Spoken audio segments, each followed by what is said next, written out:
welcome back, Wayne Sawchuck, to Kevin Unscripted. Thank you, Kevin. Yeah, I just want to kind of do a bit of an overview and introduce who you are and why we're here and what we're about to do. I try to make them fairly accurate, but sometimes they can be lengthy. So this one isn't too long, but bear with me. Sure. And let me know if there's any kind of tweaking at the end of it all as far as accuracy wise. I will do that. All right. So joining us for the second time is a repeat guest from episode number 13, the early days of Kevin Unscripted, back in September in 2021. And I'd like to welcome you back as an accomplished author and intrepid explorer, Wayne Sawchuck. Wayne is a man of many talents with a background in adventure, conservation, and storytelling. He is best known as the author of two highly acclaimed books, Crossing the Divide and Musqueam. These works beautifully intertwine his profound respect for nature and his knack for vividly transporting readers into the wilderness, untouched landscapes, and the journeys he's been on. Crossing the Divide is a thrilling account of Wayne's exploration of the wilderness that straddles the continental divide of North America, and the book not only spotlights his challenging journey, but also highlights the significance of this natural wonder and the need for its preservation.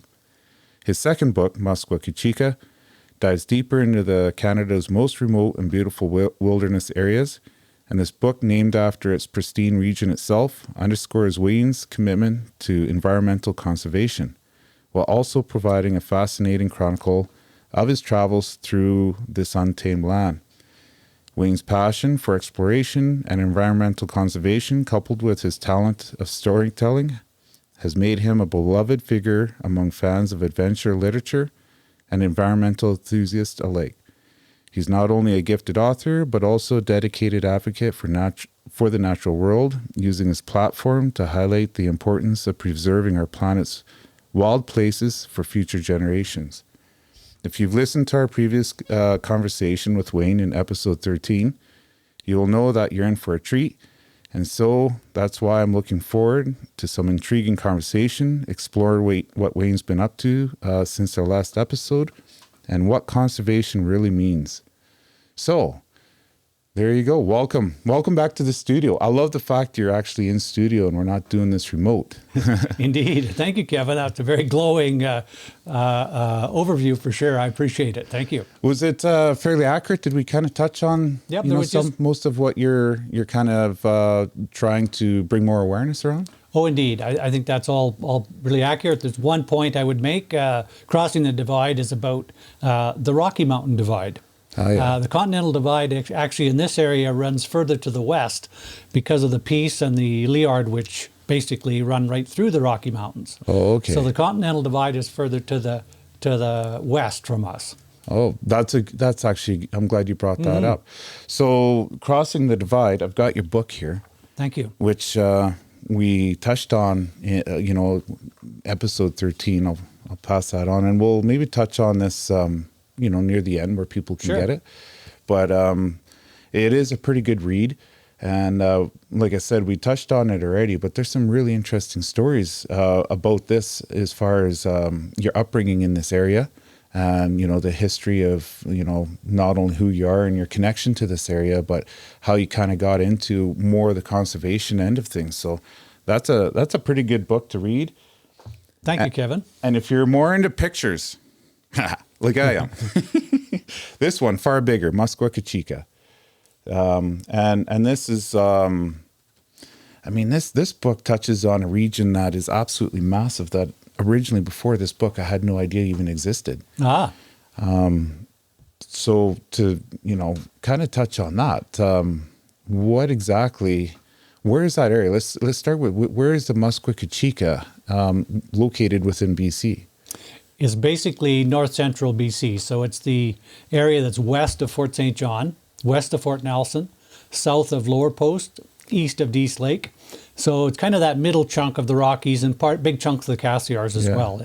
It's about twice the size of Vancouver Island, or the size of Switzerland roughly, and very few roads and very, very, very few people.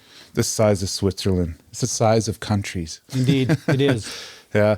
Well, that's a big area. And then, of course, now that's within our own province. Our province is massive, isn't it? It's absolutely massive. Prince George is only halfway up the province. Yeah. We don't know that. And in fact, if you put one end of the Muskoka-Chika on Vancouver, the other end would pretty much reach Prince George. Man. So that's the kind of scale we're talking about. Yeah, absolutely huge. I do have a video because last time we spoke, you were in the middle of a documentary. Right on. And since then, it's been released. And if you want, we can just kind of let the viewer take a peekaboo at it, because it has, I think, a lot to do with, I think, explaining who you are and ties a lot of things right at the very beginning, if you like. Indeed. Yeah, let's check that out. Yeah, it's called In the Land of Dreamers. And myself and Ryan Dickey were, I guess, major folks in the production. Ryan Dickey's a First Nations fellow from up in Fort Nelson, and an amazing advocate for the wilderness and wild places, as well as being an incredible photographer and videographer. So it was a pleasure to work with Ryan and the folks at Risky Creek Productions, Callum Gunn, and Ronan Gunn. And those young fellows were just absolutely amazing. And all their crews, incredible. Here it is now. Right here in British Columbia. I probably describe the Muskoka-Chika as being a sanctuary of wilderness in a world that's moving too quickly. There's nothing really left that's like it. To me, it's my home. It's my backyard. It's a place that I feel most at home and most at peace in. To us, it's a dynamic place that we have created a culture in, where we've created history, where we've lived our lives. And we've used that area for thousands and thousands of years, and we continue to use those lands. I feel the world in a different way when I'm out there. And if I can communicate that feeling to others, I think that ultimately will speak for its protection. It's big enough that if you put one end of it on Vancouver, the other end would pretty much reach Prince George. That's the kind of scale we're talking about. You can travel the world and you will never find these unroaded stretches of wilderness. The Muskoka-Chika has more large wildlife in greater abundance than anywhere else in North America. Caribou will run right up to the horses. Grizzly bears will sit there on the side hill and chew their grass and watch you. Valleys and mountain peaks and river valleys that go on for miles without a bridge or a road or a resort or anything like that. It's just as wild as it has always been. And I think for me, it's really, really important that people realize that it's there, because not enough people know that the Muskoka-Chika exists.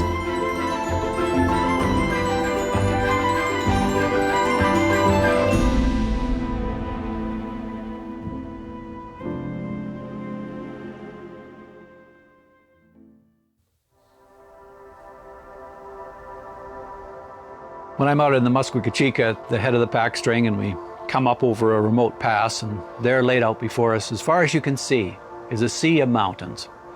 And you know, in those mountains, there are no roads. There are no towns, there's no cities, there's no power lines, there's no pipelines. This area is pristine. And being there and knowing that you're experiencing it in this way, and that other people have experienced it in this way for thousands of years, that continuity, I think, connects you in a much deeper way to history, and not only looking back, but looking forward too, because I think this land will be left for others when we pass off the scene. And knowing that you've had a role to play in maintaining that for those future generations, I think is so fulfilling. It's way bigger than, I am, for instance, and more important. And I think being connected to that, just drives me on. And makes me see the world in a much more holistic and inclusive way. It's very important to me.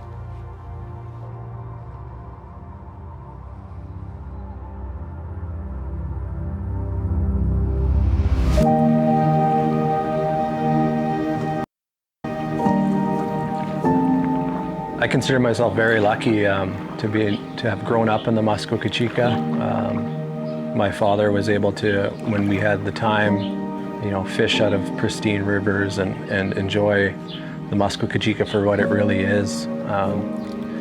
And as I know the case for a lot of our people, not only Indigenous but non-Indigenous in the North. That's our way of life, bringing our children and our families into these wild areas that are at our doorstep. And when we do that, it makes us feel whole, it makes us feel grounded. It always brings us back to a more simple state. That's the plan, and that always is the plan. You develop these habits of going into the wild and, escaping from our modern realities. And I just want my children and my children's children beyond that to be able to have that experience.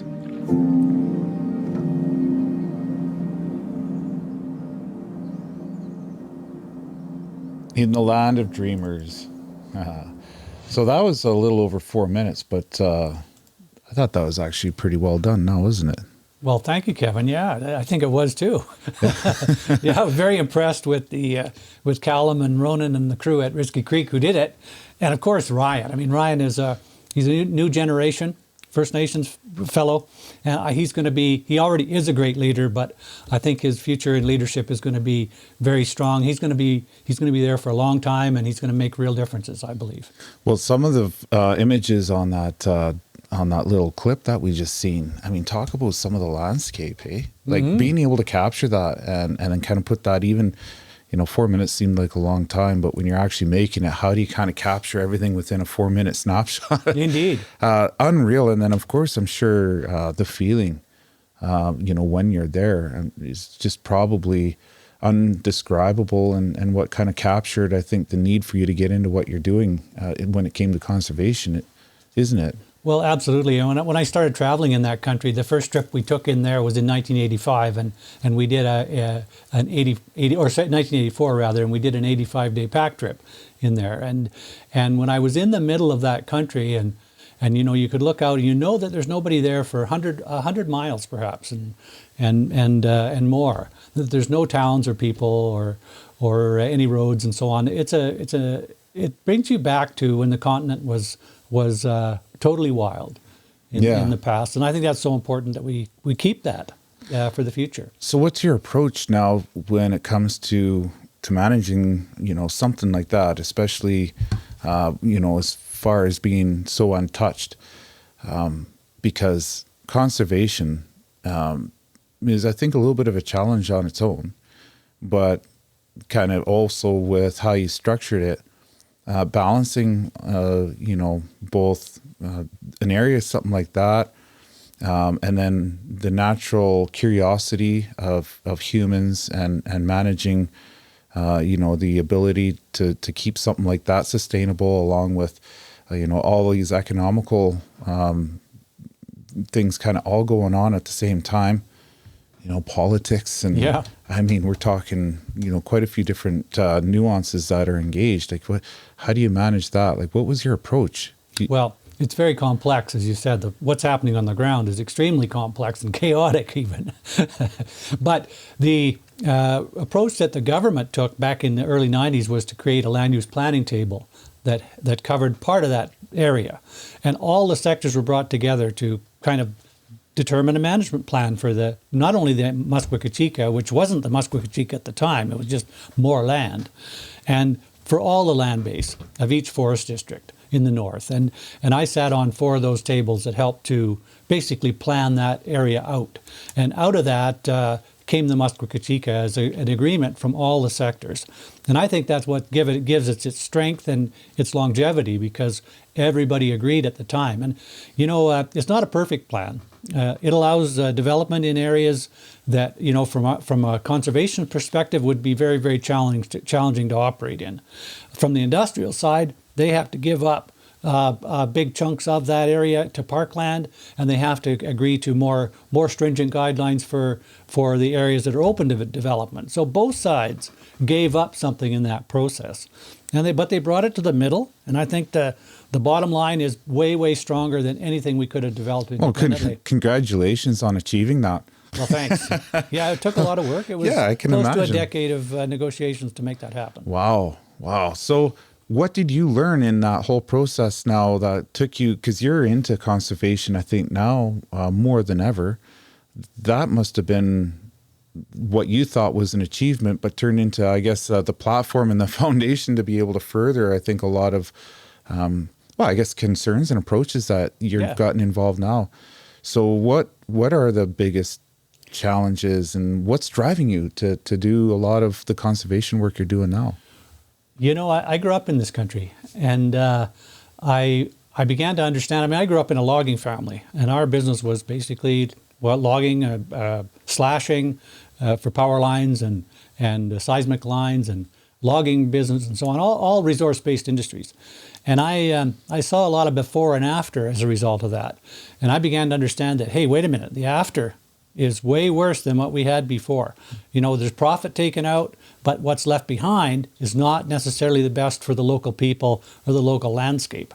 And I began to understand that, wait a minute, we have to speak up for what's here on the ground, and what the values are that pre-exist, that are here now. These things are important. Mm-hmm. You know, if you look at economics, those are externalities. They're basically written off in most economics. They don't consider what was on the ground before. And I think it's fundamental that we consider what is actually pre-existing on the land base before we start these projects that are potentially, you could say damage, or at least changing the landscape. Well, these are elements, boots on the ground, so to speak, that I think is valuable not only for, you know, the preservation, but then also I think reality checks too, because these decisions, if they're made solely to a lot of people that don't have, I think, an understanding or an essence of anything in particular, in this case being Musqueam, Kachika, or anything like that, I think the right intentions can be almost more harmful than I think the whole process. Right? Well, you know, one of the things I discovered through the process is that I don't always have the best idea going into the process. I think I do. I think I know perfectly well what should be done. Well, we all do, don't we? Well, but this is what I learned, is that when I go in and I bring my position to the table, as everybody does. Yeah. And I discovered that the outcome of that process, it may take quite a while to sift through all of that and figure it out. But the project, what we come out with at the end of the day, is way, way stronger than what I brought in personally at the beginning. And I think the wisdom of groups is not to be discounted. And I hope we talk about this later, but the Site C dam project has exactly that issue fundamentally as one of its major problems. And I hope we'll get into that a little bit later, Kevin. We definitely will. I think I plan on actually tying into that a little bit, because, and the reason I even started with this is because I guess the challenge of all the different people and their involvement in it sometimes is, I think, the part of the challenge that really throws a lot of people off track. But if you can somehow trigger it in a way, I think much like how you have, to where you can get all these people to be involved in it, it goes from, I think, a frustrating negative to probably one of the more positive advantages. Having all these different people involved and now becoming a little bit of a team or a group of people that have involvement. And like you said, I think the more voices that are not only heard but involved, that's a good thing. Oh, it absolutely is. It's got the most amount of longevity, doesn't it? Absolutely, it does. And you know, for me, what I learned through the process, one of the fundamental things is that those other viewpoints, which I discounted, and you know, I thought, oh, some of those are loony, and it has no credibility whatsoever. To my surprise, those perspectives that the other people were bringing to the table, even no matter if I disagreed with them, were actually legitimate. And I found that I developed a respect for those people, in that they were bringing, you know, true issues to the table that they absolutely believed in, and therefore were valid. Mm-hmm. And that was a revelation to me, frankly. You know, it was totally a revelation, and it made me view things in a lot different way. We have to accommodate all these points of view, because if we don't, we leave those people out of our final decisions, then things can go badly off the rails in the future, because that issue has not gone away. Yeah, well, exactly. It hasn't gone away. And then everybody, you know, if it's people leaving the table frustrated, and then other ones think that they got the upper hand, then that's just going to leave opportunity for not only something to fester and grow into something negative, but they're going to challenge it endlessly. Oh, absolutely. You don't have the longevity that, you know, we're talking about. And then also on top of that, you don't allow for nuance change. Like you said, you don't get it right. And That's right. I don't think anybody does, especially at the beginning of any stage. So do you approach it in a way where, you know, you at least have a starting point, and then, you know, as a year or two or however long down the road, you're able to kind of adjust and tweak certain things to try and allow for, you know, obviously things change. It's just Oh, the there's a reality changing of things. landscape out there all Yeah. the time. And the land and resource management planning processes had built into them a review process at a certain time frame. I think it was 5 years that there was supposed to be a review. Well, it turns out that that has never actually happened. So we have issues out there. These LRMPs badly need to be redone, particularly because First Nations were not necessarily included in an official way in these LRMPs.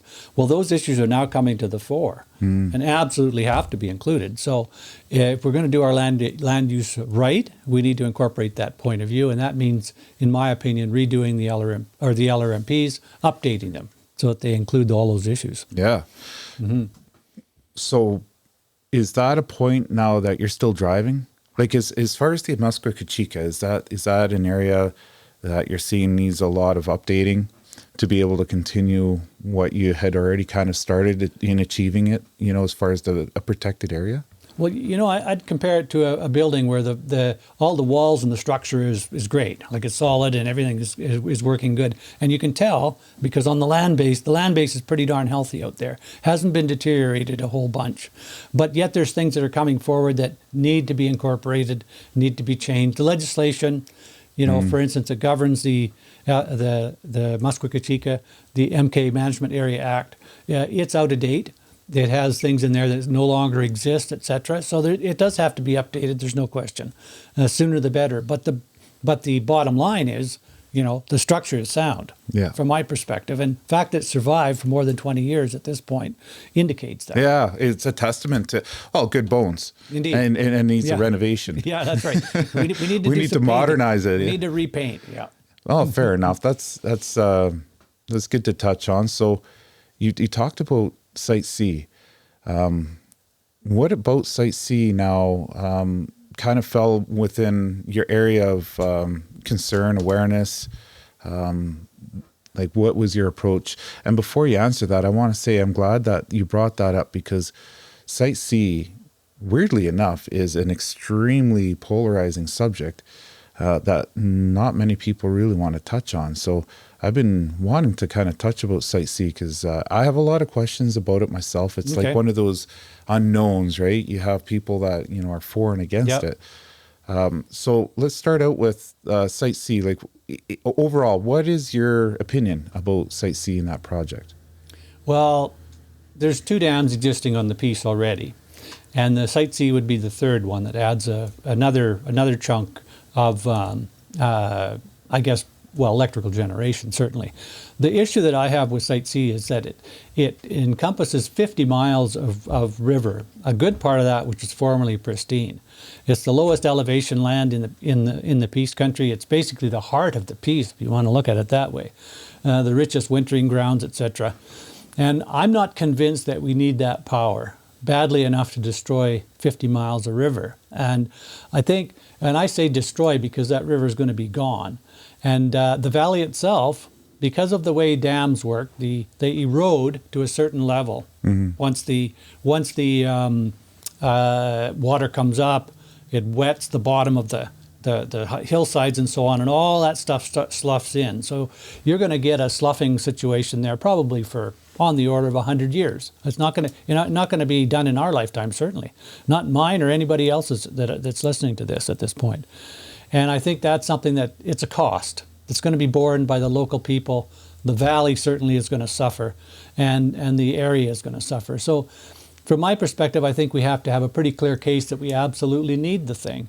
And I'm not convinced that we do because of the advances in, you know, things like wind and solar, and also conservation, where our energy use is not going down at this point, or not going up at this point, not in the, you know, by the extent that we would need another dam to cover that. So I am not convinced that we need it, certainly. I guess a lot of people that look at the dam also see The fact that I guess that's where part of the disagreement comes in as far as the need, because everything is trying to kind of shift over into a renewable resource, and the demand for that electricity, right now, especially with the infrastructure that we have in place, just isn't set up to be able to supply demand in the very near future. Never mind, I guess, how fast things seem to be going towards the electricity part. And hydroelectric, I mean, from my understanding, is one of the most efficient ways to be able to generate power versus, like you were talking about, the area of land that's going to be affected and underwater now. Yeah, 50 miles of river. So you take alternatives like wind or solar to be able to generate that, which are a little bit more dependent on environmental, like the seasons and maintenance, and then the area of land that it takes to generate that equivalent amount of power.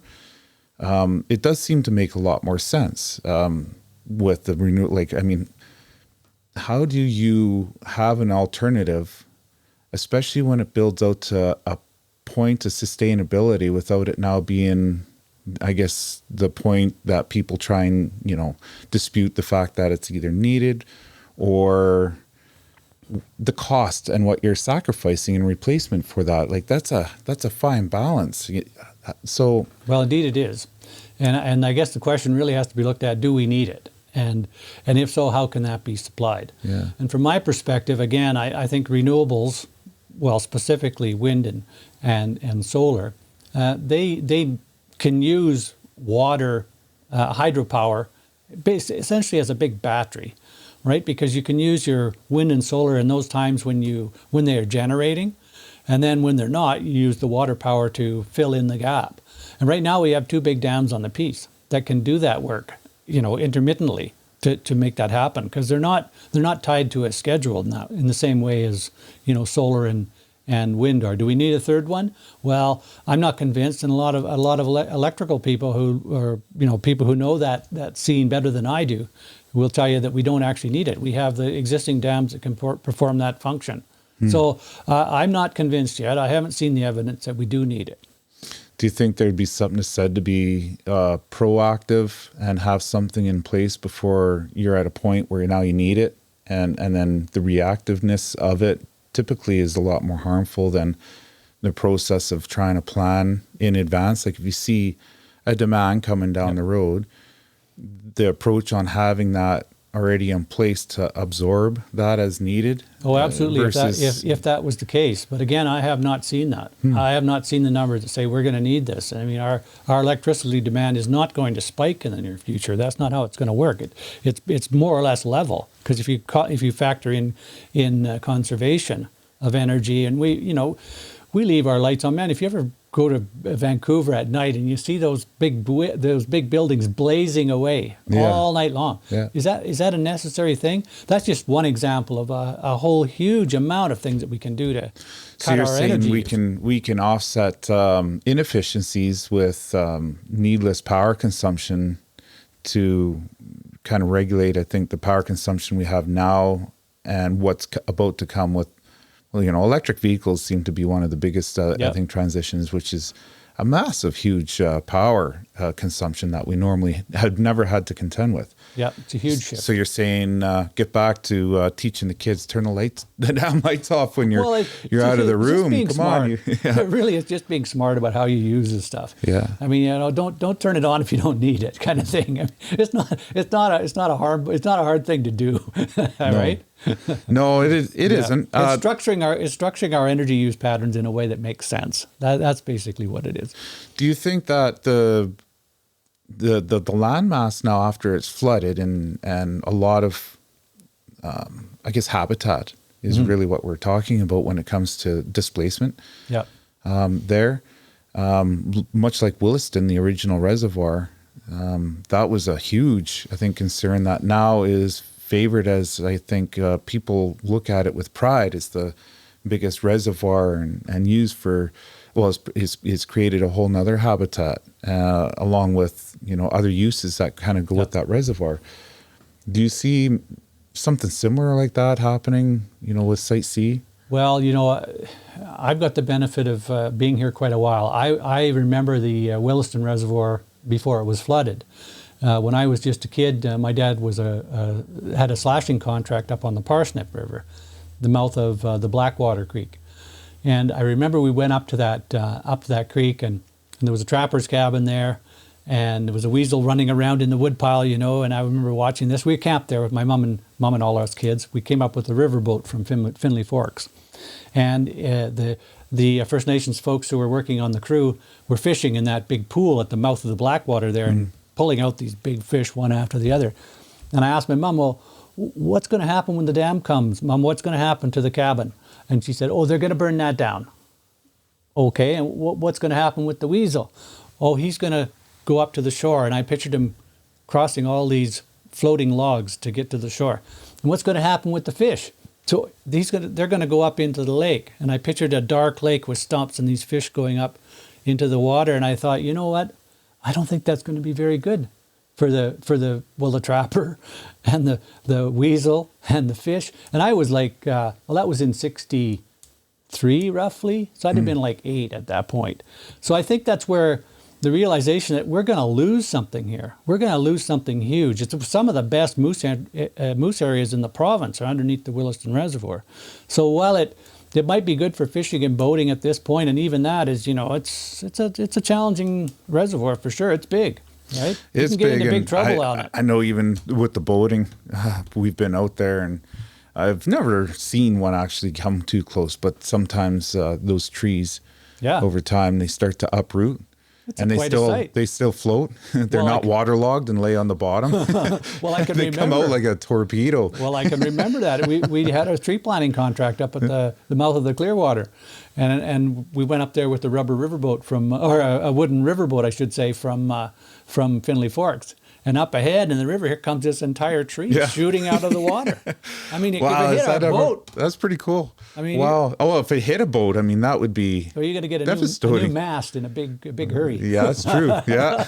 Not good. I know they were talking about that even with Site C. What are you going to do and log it? And what came of that? Did they log that whole area? The Site C? Yeah. They're in the process now. Most of it's going to be, most of it will be cleared and logged. Oh, okay. Yep. Well, there was in the kind of process of preparing for this episode, I went to the BC Hydro website. Okay. And there's a couple of where are we at here? There's a couple of videos here that we can show, which kind of puts some context on a Site C. This is from BC Hydro's website. Okay. It just gives the viewer, I think, a lot of people everyone knows about Site C. Like even down in Vancouver, you say Site C and they seem to know a little bit about it, but it's not really. Like, where is it and what does it look like? So I hope to maybe show something here that would kind of touch on that. Sure.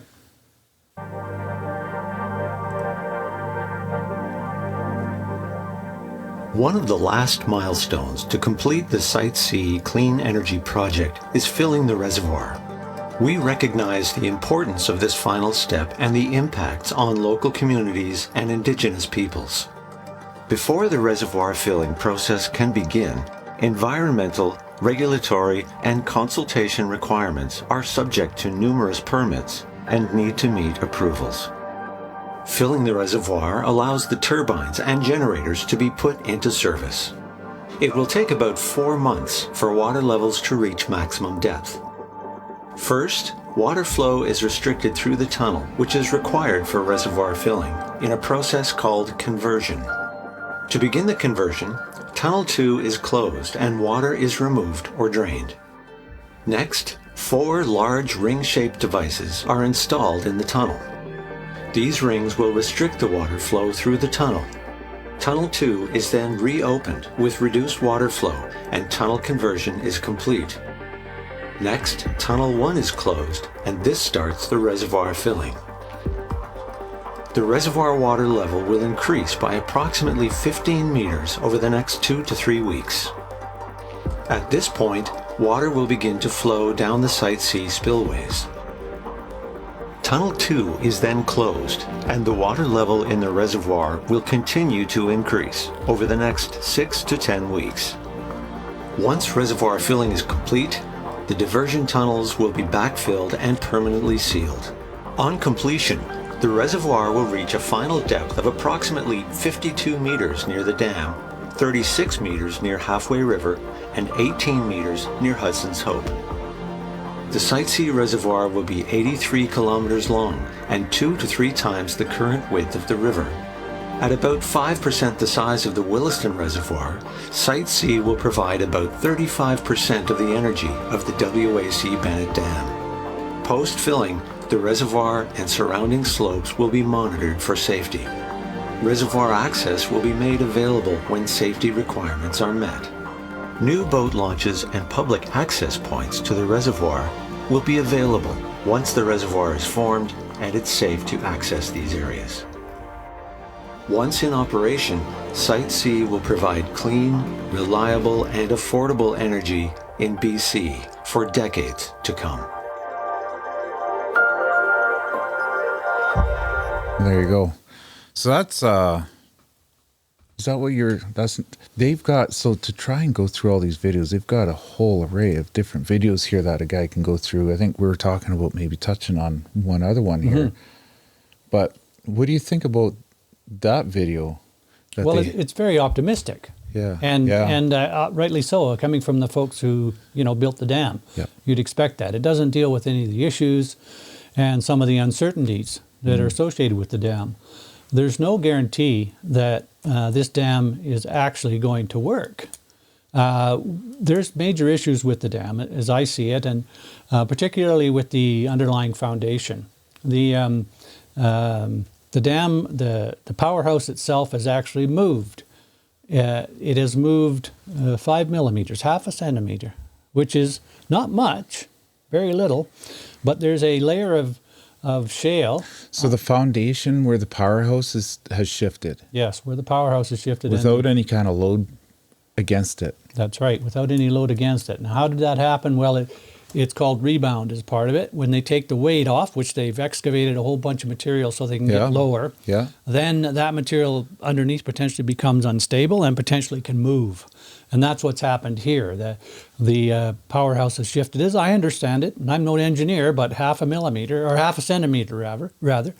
And if you look at the tolerances on these big turbines, half a centimeter doesn't sound like a lot, but when you're talking these big turbines, it could cause serious problems. It could cause them to malfunction, or even look up dam failures in Siberia, and you'll get an example of what a turbine looks like when it fails. Yeah. I mean, it blows the whole thing out, and it just causes a huge wreck. So you can't have movement in that area. So they've taken a whole bunch of heroic measures, including putting down 96 huge columns. They're like close to 100 feet long and 2 meters in diameter, filled with cement, to try and anchor this thing and stop that movement. Now that's under the powerhouse and the intake for the dam. Underpinning. Basically to tie it to the underlying. Yeah. Well, is it bedrock? Bedrock is usually solid, right? But this is shale. This is not solid rock, it's shale. So they try to pin it to that shale is what they're doing with these things, these 96 pilings. But they're only on one end of the dam, only under the main powerhouse and the intake tunnels, as I understand it. The earthfill portion has no columns underneath it. And that is still subject to potential movement on that. It's called B33E. Is it BR33E? Oh, BP, that's it, BP, bedding plane. Plane 33E, that's it, if I remember correctly. And that movement can occur. It's basically like a snowpack. If you get an unstable layer at the bottom of your snowpack, that whole big cake on top can start to move if you get too much weight and so on. Yeah. And that's exactly the situation that the Site C dam is. It's equivalent so you're saying to because even though it's an earth dam, or like a something that is hard to underpin, just the fact that it's actually sitting on the shale itself it can move just because the shale is subject to moving, and it's a porous foundation to start with. That's right. And it doesn't make sense for the underpins. If they're going to underpin it, they should have gone all the way around to try and actually lock anything that's on surface, a structure on surface, whether it be a powerhouse or even an earth dam, from slowly moving. Potentially moving. Yeah. That's right. And I'm not sure exactly the technology that could be used there, because if you have underneath the dam, you have a movement layer that could potentially slip or move. How do you actually fix that? You could fix it potentially with these big piles. We'll see if they work, because piling and cement pilings are subject to. Let's imagine an earthquake. The earth only has to move an inch or two to actually shift these things. Like they're subject to snapping, and under earthquake, if we have the right kind of conditions. From my perspective, not being an engineer and not understanding these things, but I'd be worried about it. It'd be nice to have a lot of the engineers, or even anybody that can speak to a lot of this, because even though they have videos, which I haven't gone through all of them, but there's a lot there that probably outlines some of that, and if not, it's just with I keep thinking with today's technology, which has kind of gotten me realizing that sometimes it's not always the best. Let me tell you. Especially when it comes to approach, but there should be someone that can speak to a lot of that. I mean, we have the Hoover Dam that is, just look how long it's been in operation for, with earthquakes and a lot of similar conditions. And I would be sure interesting to talk to someone like that can actually answer some of these questions, right? Absolutely. Like what other? So actually, before we move on, you want to see that video about the there's 94 or 96 of these earth. These basically columns, cement columns. Yeah, the big.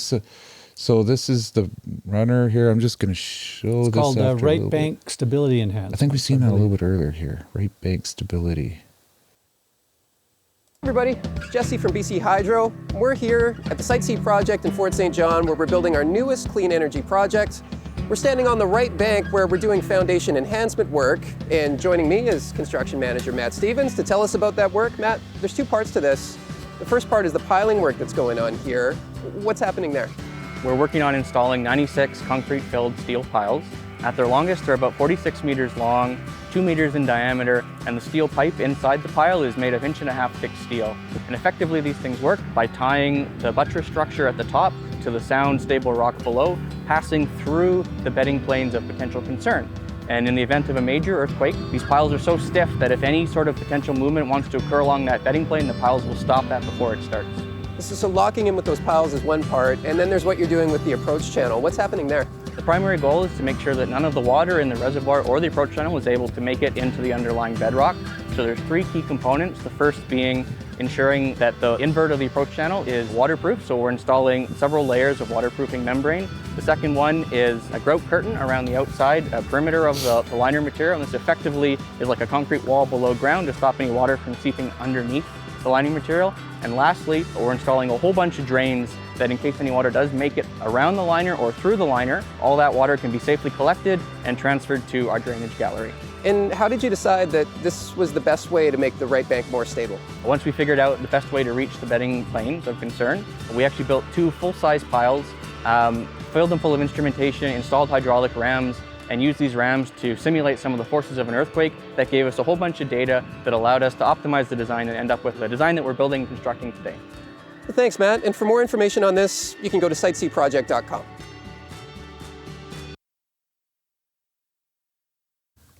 There we go. They actually touched on a few things there. I seen you writing down. I'm glad you were. What you were? Well, my notes. Yeah. Well, okay.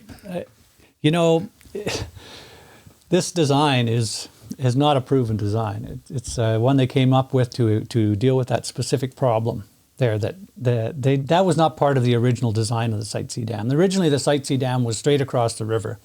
But then they found these problems, and they had to deal with these problems, this shale issue and this movement problem.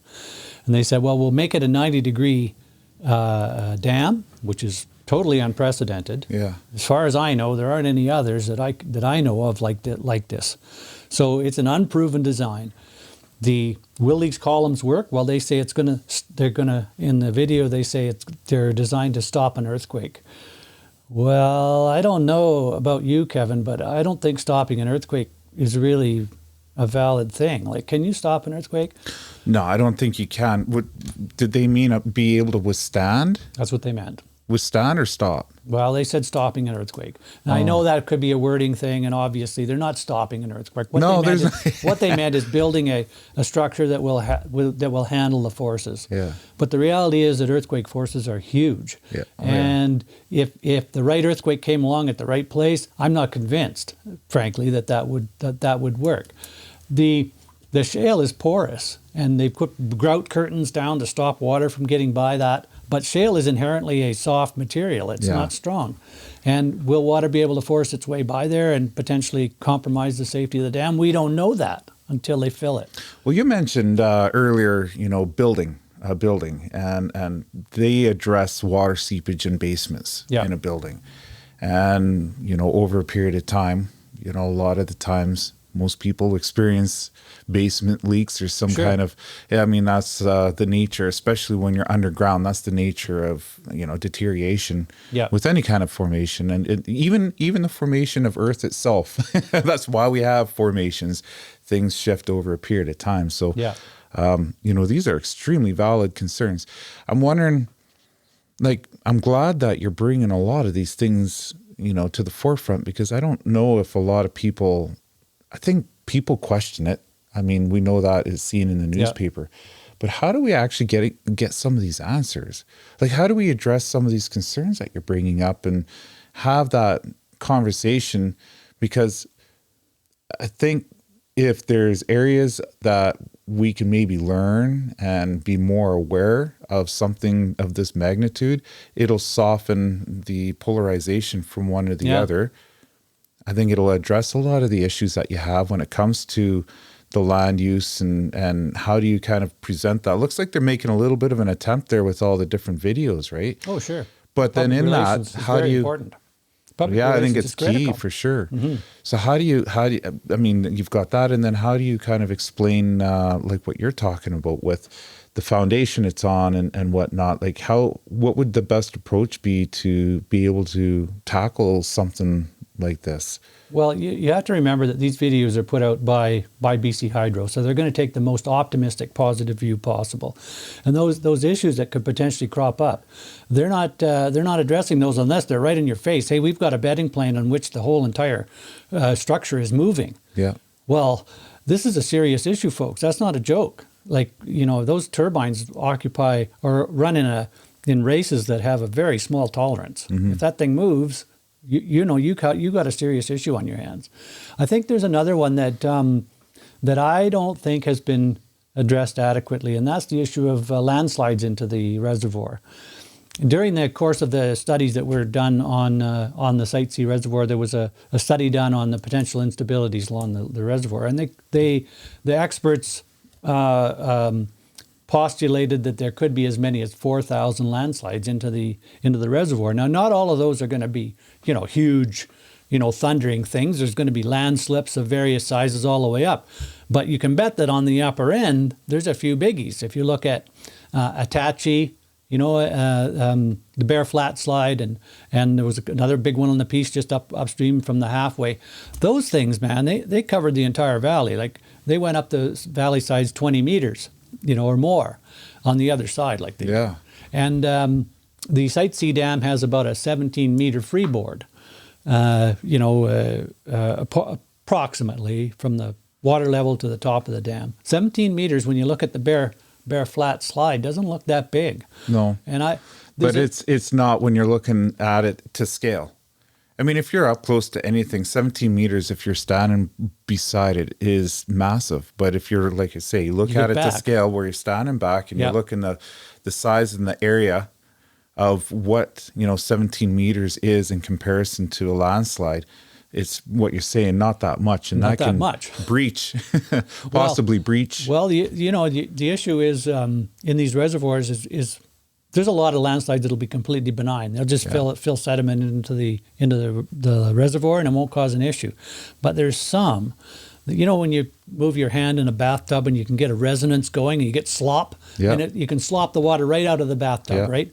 Well, if a landslide, a big significant landslide comes in at the wrong angle, just at that angle that it hits the resonance, it mates up with the design of the valley itself. Let's say, you know, it creates a compounded effect, and it can slop right over potentially. You know, one of the things is over top of that dam. And for many dams, like you look at, you know, the Dinosaur Lake Dam, the Peace Canyon Dam, that thing is mostly all solid rock. It's not going to erode. The chances of landslides are pretty minimal in that reservoir. Williston's quite large, and that probably would dissipate. You'd absorb that kind of energy. Potentially so, but Site C is narrow. It's like almost like when it's completed, it's going to be nearly like a canyon, and that water can travel. The force can travel right down that river in a big way. Almost like Dinosaur Lake, but Dinosaur Lake has a lot of exposed rock face, That's whereas right. this is a little bit more of it's not shale, it's like a sediment base. Yeah, there's a layer of shale up to so high, and then beyond that, it's lake sediments, clays, and so on that are very, very well. It's We know the talcum problem. powder. Well, yeah, and they We see slip. that with the Taylor Bridge. We've seen that, you know, in the old fort with everything shifting there a few years ago. Absolutely right. Yeah. Yep. So you start wetting the foot of those hills, and that stuff's got to come down. Yeah. You know, I don't know what the number is. It's around 10%, where the angle of repose after erosion has to be 10%. So you imagine 10% grade. Well, okay, so 10% grade. I'd like to I do know a little bit about that as far as Okay. experience, not I think engineering size, but most hills, like a 10% grade when we're working out in the you know, bush, Yep. is where we need towcats. I mean, it's when you get out and it's slippery, you're falling on your face. Yeah. 10% doesn't sound like a whole lot because what's 10%, right? It's when you're looking at it, you're thinking just a marginal increase. But Yeah. when you're dealing with a grade of, I think that's for every 100 feet out, you're dropping 10 feet down. Right. Yeah. So that's substantial because stairs are, what are stairs? I think that's a 15 or 20% grade. So, I mean, that's how steep, or, Yeah. you know, 45 is sitting like this. 10% is fairly substantial. It's fairly substantial, and yet it takes away a huge amount of material. Like, you know, a lot of these, like for creek mouths and so on, they'll have huge piles of gravel and so on that are sitting at, you know, 45 degrees or whatever the angle of repose is for that material. But it's got to be eroded back to 10 degrees on long-term stability. And what that means is that a huge volume of material has to come into the reservoir. There's To got be to be a able lot to of slowly slides. erode, creating that little bit of a tapered slope. That's right, to that level. And that means all that material has to end up in the reservoir, whether it's in benign small landslips or potentially catastrophic slides. We don't know. And that is the problem. I don't think I'd be betting my life that is not going to happen. So, I mean, the fact is we don't know. We don't know. And they're serious questions. Have you now, with going back to your experience and approach, you know, with conservation and bringing all those different people to the table, is there a way that maybe you can facilitate something like that where you can bring these concerns, you know, to the forefront with a representative from BC Hydro that actually can speak to some of this in a way where, you know, they can back it up. Okay, this is I think in a way where the parties, when they leave from the table, don't feel like they've just kind of been given the cold shoulder. I mean, there needs to be some, I think, addressing in a way where everybody feels comfortable that it's actually been explored, right? And I think when you walk away from the table, it's been put to bed.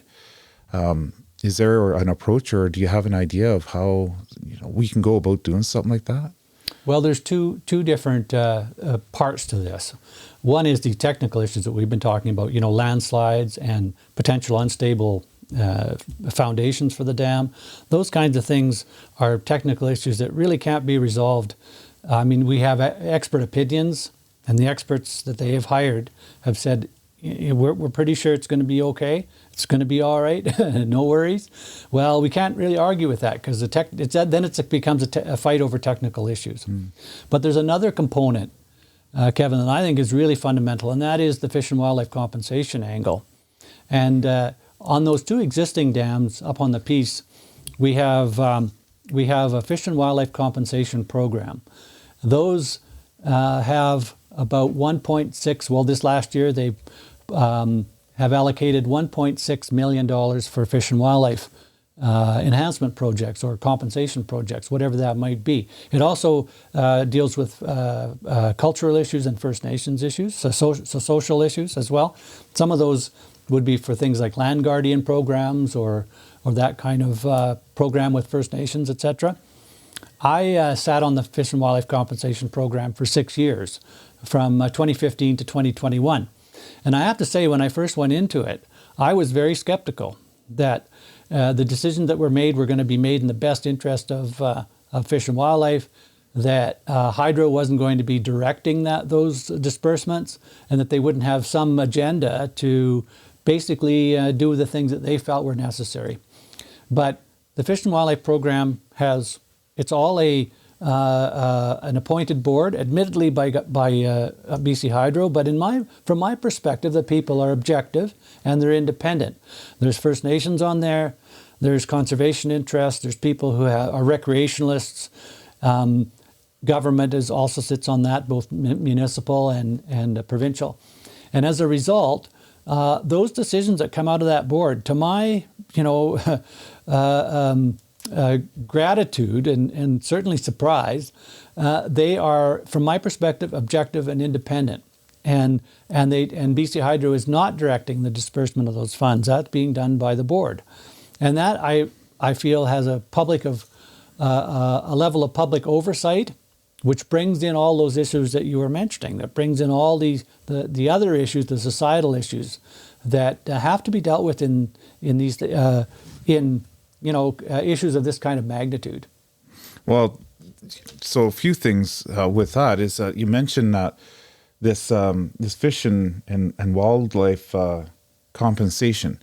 First, that is something that is not in place for Site C, but is for the WAC Bennett and also the one down at Dinosaur Lake. Peace Canyon. Peace Canyon. Mm-hmm. But there isn't one made for Site C. There is not one for Site C, and it's the poor sister of these dams. Now, I also point out there's ones on the coast. There's a program on the coast that also disperses. I don't know the exact numbers, but it's on the order of $3 or $4 million a year, and one down in the Kootenays that for those big dams in the Kootenays. So there's 3 different components to the Fish and Wildlife Compensation Program, but Site C is left out. Now, why is that? Well, there's the ostensible reason. The reason that they give is that we've done a whole bunch of studies. We've got a whole bunch of work in progress. We're covering all the bases. Thank you very much. We don't need a public oversight board or body to take a look at what we're doing. Essentially, that's the approach that they've taken. The reason that they've given me anyway. And I believe really strongly, hey, wait a minute. We need public oversight on those decisions if they're going to have any credibility. Because these, just like me going into the Fish and Wildlife Compensation Program, I was really skeptical because it had BC's Hydro name on there. And I felt that this might be a self-serving entity. Yeah. I found out that wasn't true. And what I really feel strongly is that we need that same kind of comfort. We, the public, that is, and First Nations, need the same kind of comfort that the decisions that are being made around fish and wildlife are valid and incorporate all the interests out there on the land base.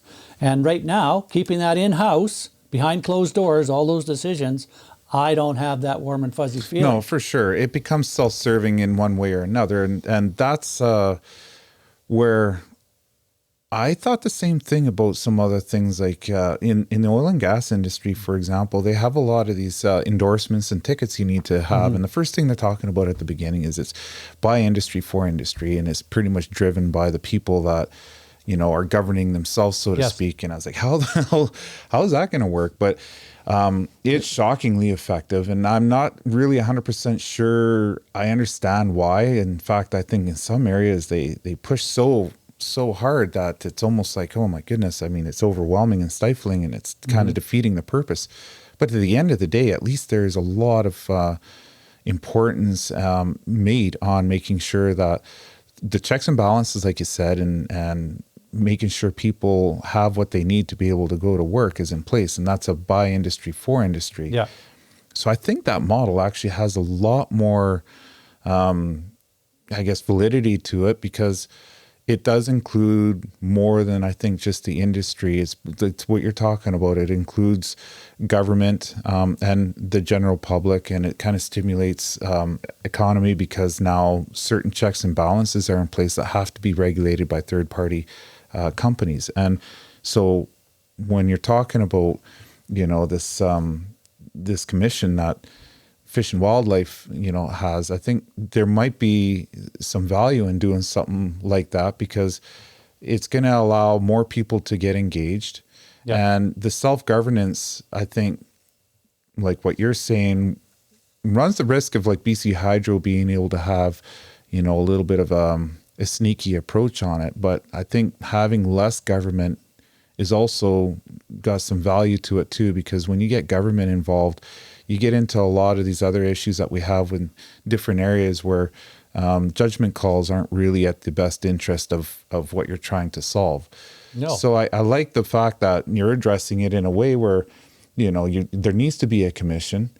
Now, BC Hydro pulling that back, can we address that some way where now the public has a little bit more involvement in it, like what you're saying, and say, okay, guys, like there's all these problems here we need to address. Come on.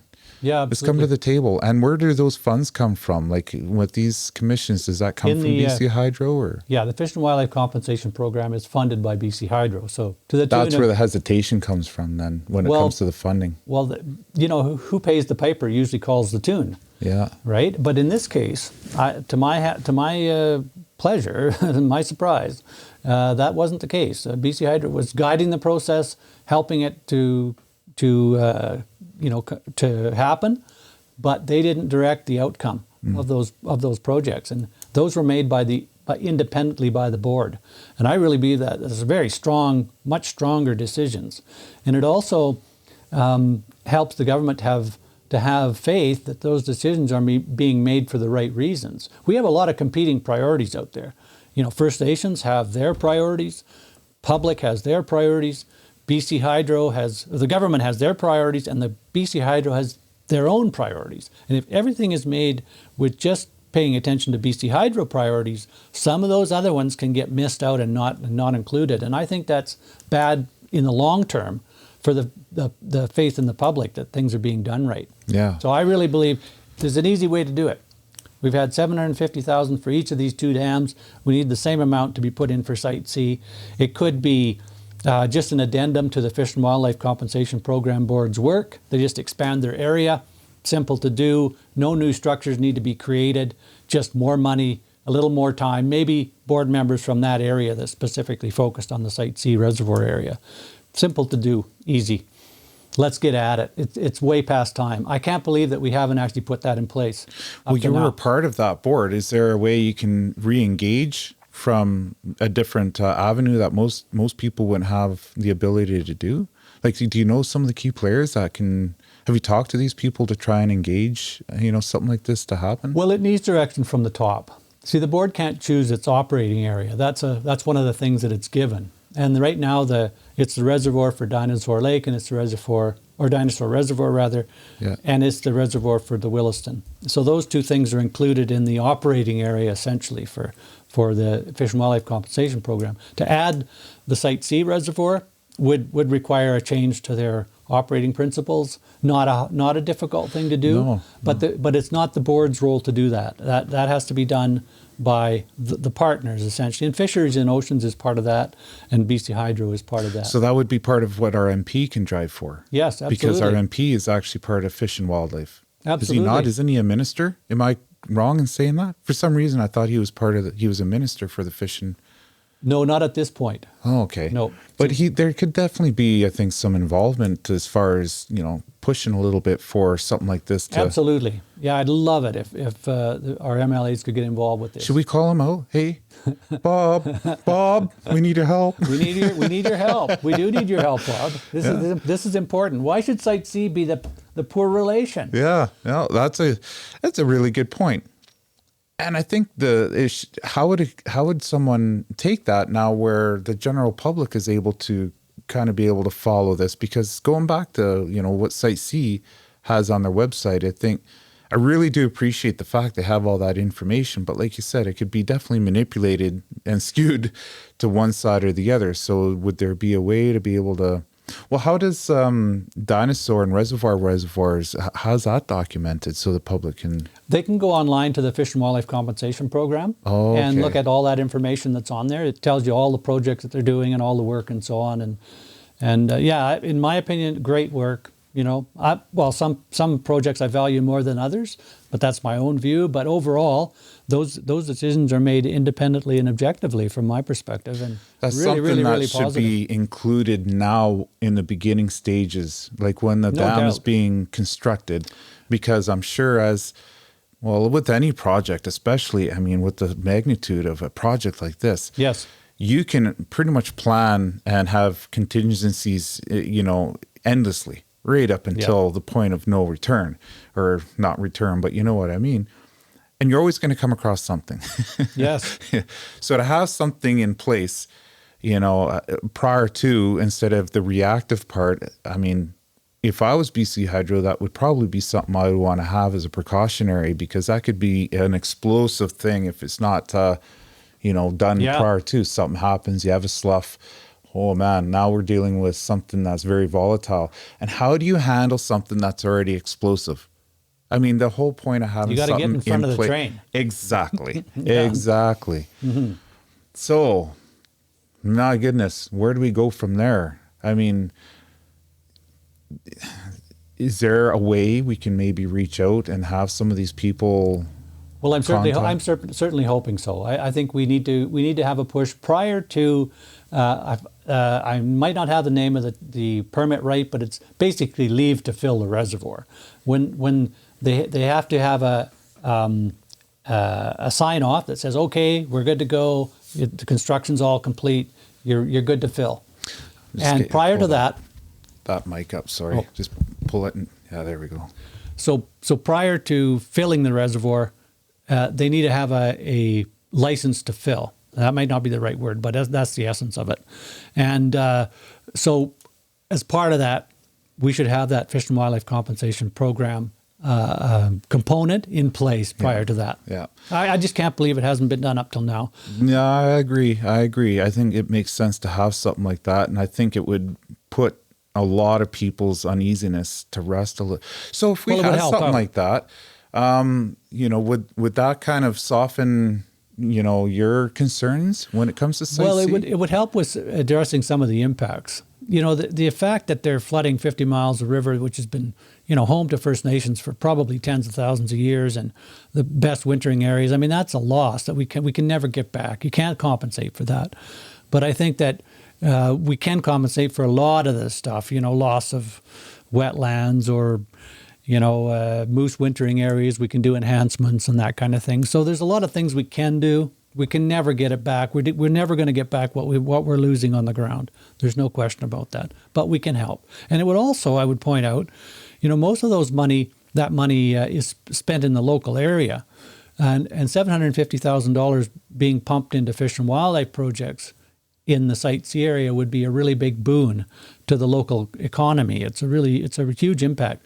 I remember, I would point out that, these dams, once they're constructed, they don't have a lot of employment. They're pretty not very labor intensive. And this is one way of enhancing the local involvement in actually gaining some benefits out of the dam. Yeah. So the benefits, once it is completed, if we were able to get a lot of these checks and balances in place now, the power generated by this dam, where is that going? Like, is the local area benefiting from all this extra power that's being generated, like literally down the road? I don't know.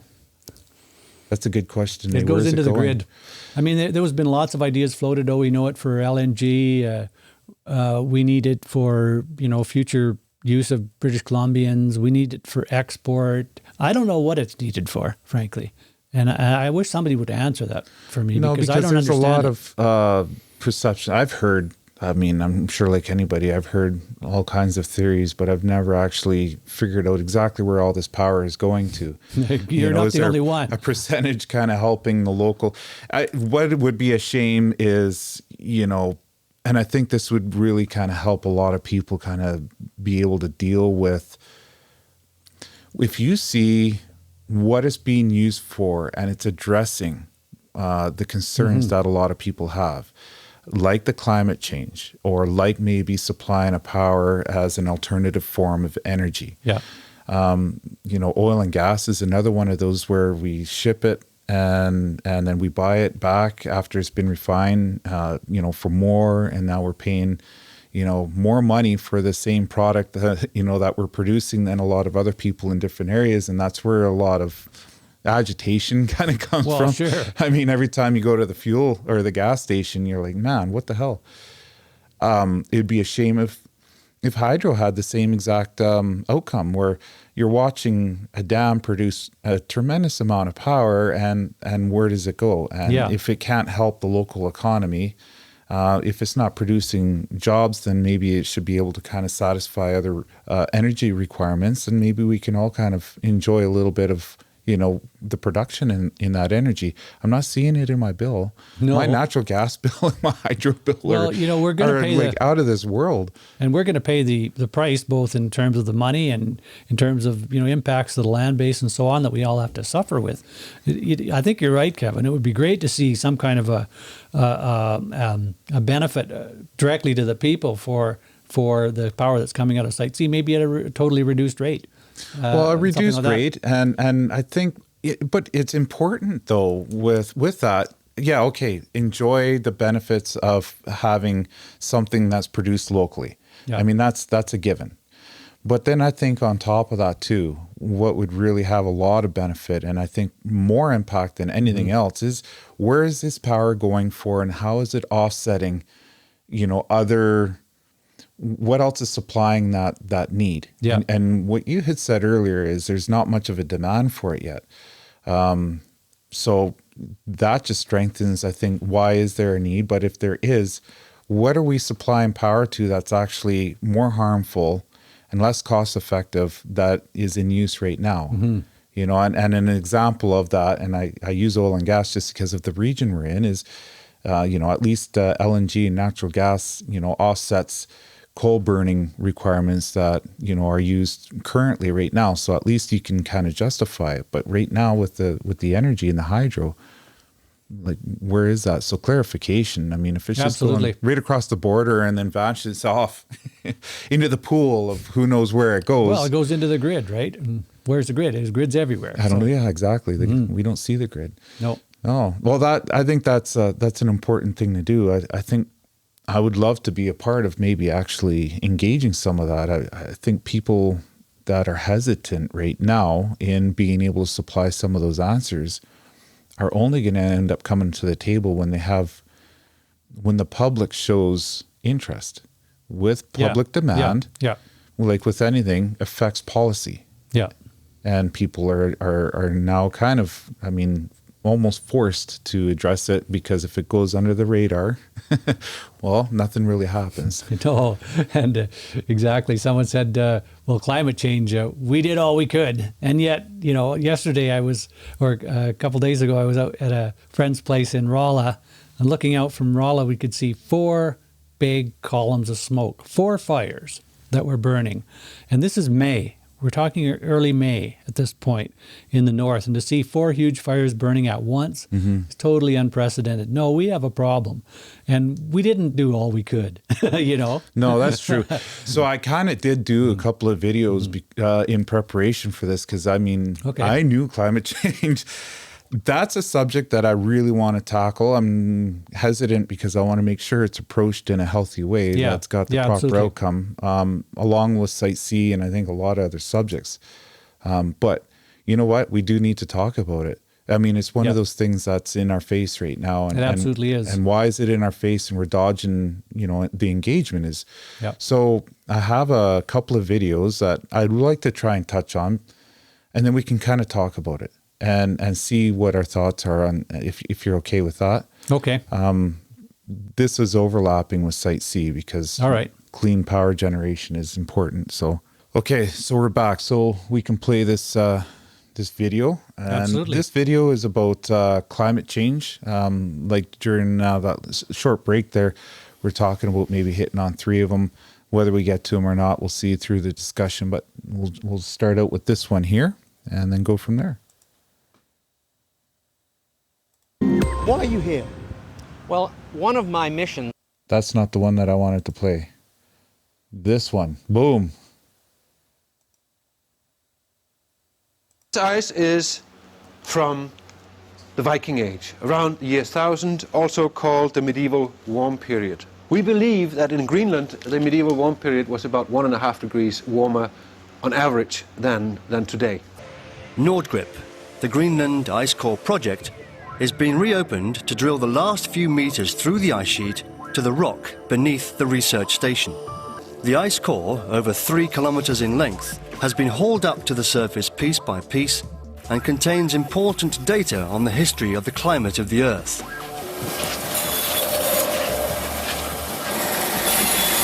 It bears the fingerprints of climatic conditions over more than 120,000 years. When we remove or drill the ice core, we leave a hole, and we insert a thermometer in the hole. We are able to map out the temperature through the 3-kilometer ice sheet. Now that temperature, if we do it precisely enough, a thousandth of a degree accuracy, then the ice has not forgotten how cold or warm it was on the surface at the time the snow fell. So, using those temperatures, we have been able to reconstruct the temperatures of the last 10,000 years. Here we have our picture of the temperature reconstructions that we have from Greenland in a graphical form. And if we go back along this axis, it's going back in time. This is the last 8,000 years we have plotted here. On this axis we have the temperatures at the site in Greenland, and we can see that if we go back from now about 4,000 years ago, we would have temperatures up here for about 4,000 years that were 2.5 degrees warmer on average than today. Now, as we approach our time, we can see that in the period between 4,000 years ago and back to the period 2,000 years ago, which is actually the Roman age, the temperatures have been decreasing in Greenland by 2.5 degrees. Then the temperatures increased gradually up to a maximum point around the medieval warm period, we call it 1,000 years ago. And then temperatures declined and goes down to a minimum around 1650 AD, comes back up a little in the 18th century, and then around 1875 we have the lowest point in the last 8,000 years, right here, and that matches exactly the time when meteorological observations started.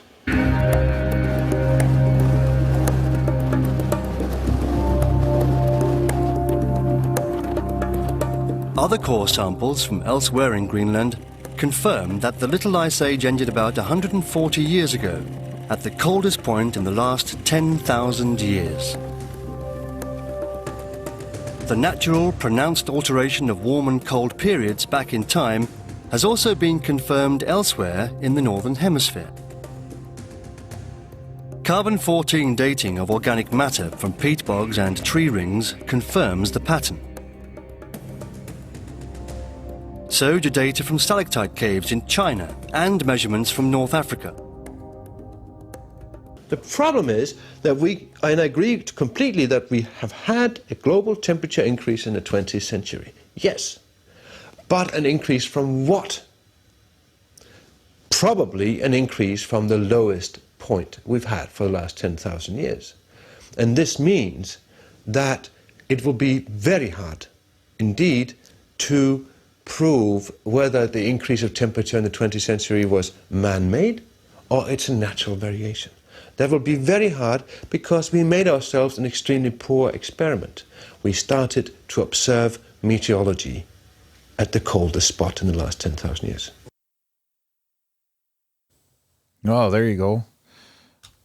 The rabbit holes that I went down after watching this one was wild, let me tell you. I mean, this is good, but sometimes, holy cow. I had the problem is, how do you have the opposite of that now, so that you can have both sides of the story have the input they need to be able to address the two sides of the story, really. What did you think of that? Have you seen that that video before? No, I haven't seen that one before. What did you think of it? Well, it's quite interesting. I mean, climate science is very complex, and there's a lot of different factors that come into it. Milankovitch cycles. You're familiar with that. That's the relationship of the sun and the angle of the sun and so on is in its cycles as it goes around. There's a whole bunch of movement in there that causes changes to the climate that is not related to anything that's happening on the Earth necessarily. It's the inputs from the sun and so on. Yeah. And so untangling all that is devilishly difficult. There's no question. That, and I think a lot of other contributing factors, not only with, I guess, relation to the sun, but I think natural exposures to, well, let's say a volcano, a massive volcano eruption that, has a huge impact on the sun's ability to hit the surface of Earth, is going to make it wildly cold. He was talking about 3-kilometer thick ice shield. I mean, oh my goodness. Can you imagine living in an environment like that? Well, like you wouldn't be doing it. No, that'd be cold. That would be cold. So one of the things that when he was watching that, though, that I found was interesting is that over the peaks and the peaks and valleys, we're on the uptick of one of the valleys. Yeah. And so I guess one of the biggest things that people are trying to, offset is the human impact. Right. And then that's open to, it seems to be, he alluded to it, but that's where this conversation can expand. Like, how much of a human impact is there? Well, is it wildly high to the point of where we're accelerating climate change already, to the point of where it's going to have, I think, devastating effects that we can address and slow? Or is it a smaller impact that is, quite irrelevant to the point of where now are we willing to address the standard of living or other avenues of energy sources, really? And so that's really, I think, where it kind of comes down to, right? I mean, not so much the nuance of what he's talking about. I think it's, how do we go about being responsible stewardships of the land, not only within our own region, but globally. And I think within our own region is within more of our control, that eventually, if we all do that, we'll have a global impact. I think is I think where we want to go with it, right? So having said that, what is your what do you think, really? I mean, Site C is an example of local impact, and definitely, and the environment, and then also I think addressing energy too. Do you think that we need to get involved more in the direction we're going is good, or do we need to finesse some of that? For me, I mean, it's enormously complex, right? And it's really challenging to sort out through all these competing viewpoints, and a lot of these viewpoints are coming from perspectives where people have an agenda, so you got to kind of discount that stuff. But for me, there's some things that really stick out, and certainly the concentration of carbon dioxide in the atmosphere has been going up steadily. I mean, the Mauna Loa has proven that it's just going up every year. It's upticking, and the problem is that it's a potent greenhouse gas. Well, what happens when you do that? It's not just a linear increase in temperature. That's not the way climate works. It can, unfortunately, at some point, if you reach a tipping point, it can flip into a new phase or a new state, which is completely chaotic. So it can't be predicted. It also can't be reversed. Like there's no back button on this stuff. So if we get into a new state, like for instance, let's say the North Atlantic Current was suddenly to shut down, which is, it's weakening right now. They're really quite worried about this, because if it does that, it plunges Europe into essentially almost a new ice age, paradoxically enough, because that huge conveyor belt is shoveling huge amount of heat into Northern Europe. If that thing shuts down, we have a totally changed situation. And there's a whole bunch of things like that are out there. You know, the jet stream, for instance, can switch and totally readjust. I mean, potentially, you know, all these things are on the table. And my concern is that it's so catastrophic when these things occur that we cannot allow ourselves to get close to that limit, whatever that limit might be. And therefore, I think the only prudent course would be to say, okay, we got to slack off on the accelerator. And if there's things we're doing that are potentially having an impact on making those events more likely, we have to slack off on that stuff. So certainly carbon has been identified, and the majority of scientists, the vast majority, agree that climate is a real big, or carbon is a really big problem, and therefore we should slack off on it. To me, that just seems more the most prudent line of attack. I agree. An interesting conversation I had with Charles Helm. Mm-hmm. Do you know who he is? I do indeed. Great guy. Yeah. Oh man, we're talking knowledge out of it. He's from Tumbler Ridge, and I was lucky enough to have him on earlier on, and I'm hoping one day I get him on again. Right on. One of the interesting things, great dinosaur guy, like you said, because he was he was originally the doctor for Tumbler Ridge, and then of course his passion with, I don't know if it's even paleontology. It's a little deeper than that. But he went back to school, and he said one of the interesting things that just took me right off guard that I didn't know up until that point. And if anyone wanted to listen to that episode, it's near the end. And I want to be able to follow up with this question because this is one I really didn't understand, and I found intriguing. Is that the climate cycle has a huge lifespan that can range from millions of years, where it's a slow transition, all the way to as short of maybe 10 years. Much like what you had, interestingly enough, mentioned, where, you know how like lakes, when they warm up, they flip? Yes. And the cold water flips over and it's on the surface, and it does like a whole complete reversal, like what you're saying with the jet streams and whatnot. The North Atlantic current, potentially. Yeah. So 10 years, I mean, is wildly short. Like, I mean, that's really short. And then I guess the reason for that, and I said, well, how come that's not more, how come we don't know about that, really?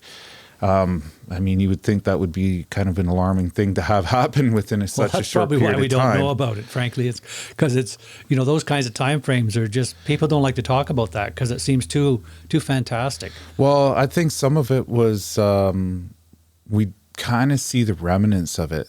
He said, and this makes sense too, as far as it happened far enough back where, you know, humans as general were far more pneumatic. And so, you know, the sea level can range 10 feet or however, and we're kind of dealing with inches. Yeah. But they were, because they're pneumatic, they were able to kind of move and adjust, whereas our coastal lines are more permanent structures, and our ability to be able to record our beginning of history is only, you know, 1,000 years or maybe 2,000 at best old, whereas we're talking over 1 million years, where there can be a cycle that happens over time. So there's, I think, a fairly small understanding over a short period of time. And I really do think that we're really learning a lot about this stuff in leaps and bounds.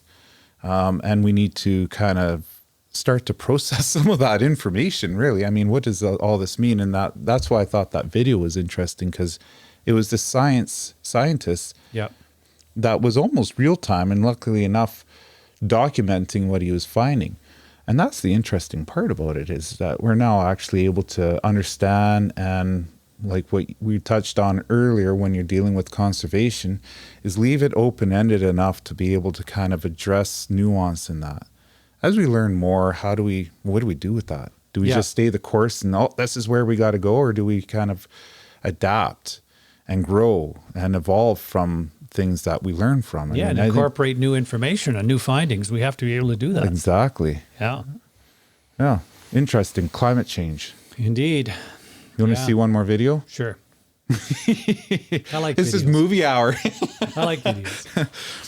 So this one is from, well, like I went down to Victoria a little while ago. And so I popped across the street. I had some time to go take a look at the museum. And they had a video clip on climate change. And I was like, oh man, I want to watch that. And so I kind of messed around. The same time I found this video, looking for the one for the museum. I finally found it, and I just wanted to share that too, because this one is relatively poignant for what we're talking about.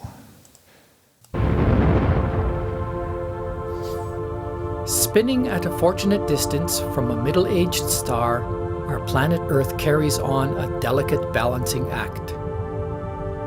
The land, water, and air that coat our planet's surface continually absorb or reflect the sun's light. Life has evolved in the thin layers of atmosphere, oceans, lakes, and streams. Now, humans are releasing solar energy stored below the surface long ago. Burning natural gas, oil, and coal freeze the ancient carbon once captured by living plants into the modern atmosphere.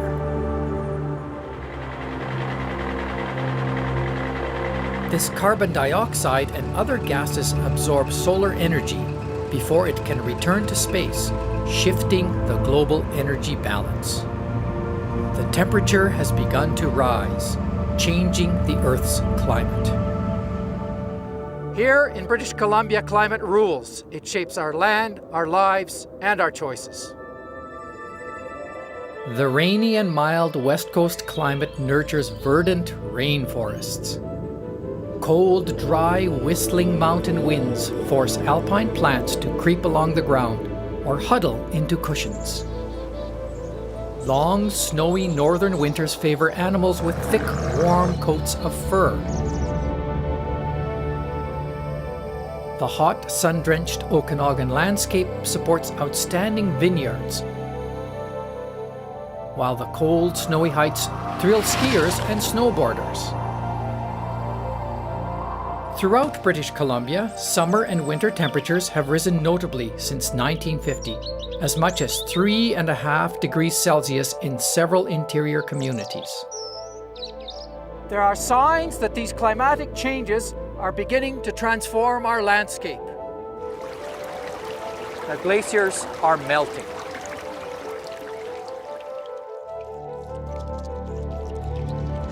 Insects, such as the mountain pine beetle, are denuding vast areas of trees.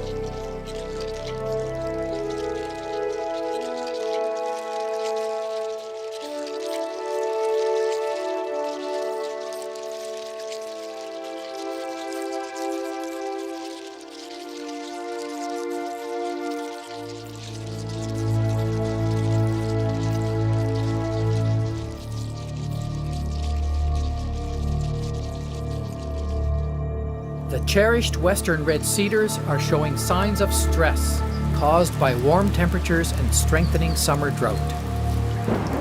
Sea levels may be increasing.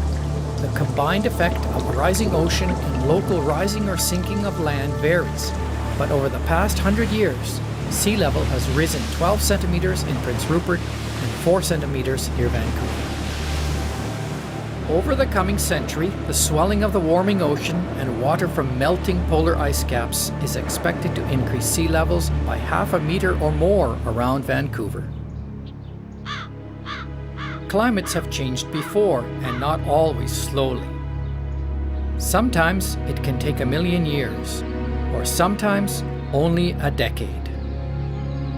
Studies of ancient climates and landscapes in British Columbia reveal that only 9,000 years ago, when it was warmer and drier than today, sweeping grasslands covered interior regions where forests reign now.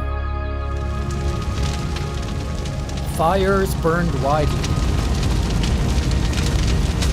Small lakes were just puddles or seasonal mud holes.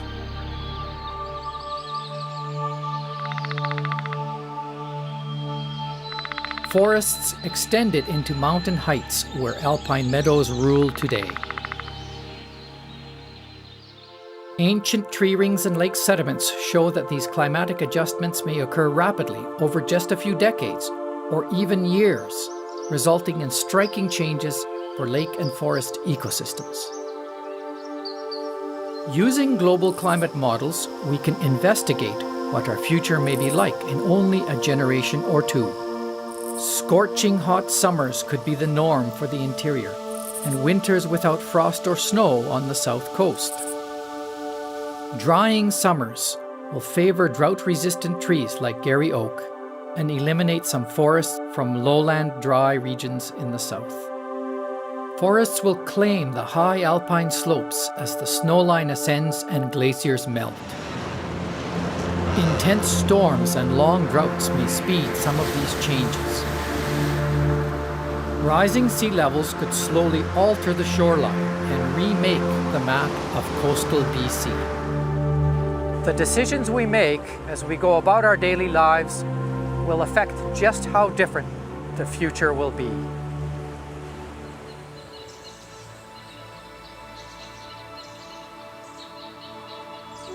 No matter what choices we make, climate change has begun the journey to a different British Columbia.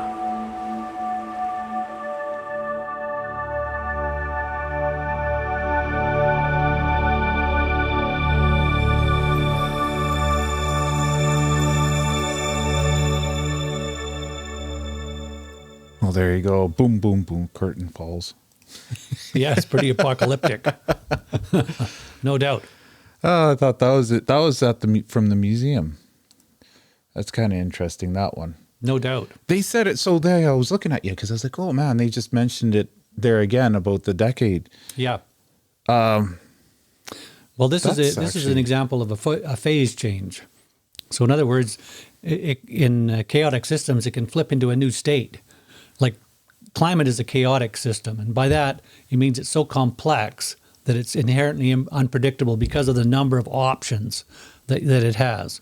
And it operates under some kind of a regime according to all of the factors that are out there for a long, long period of time. But then suddenly something can change in that system and it can flip into a new state. And that new state can be positive or negative. But since we've been living in an Eden in the last, a few hundred years, it's unlikely it's going to improve. A lot of people are going to be the losers in that one, and a lot of wildlife and the one thing that didn't make sense that I found a lot of what they had to it was interesting, but I haven't seen an argument like even going back to the first video we had where the scientist is saying we're at the bottom end of one of those cycles where it's warming now, but that I don't think is true. If he's taking ice samples from a sheet of ice that's 3 kilometers thick, I don't see how we could be at the bottom end of it if we haven't seen, it that cold quite yet. If we're even the Roman times we're warmer than where we are now.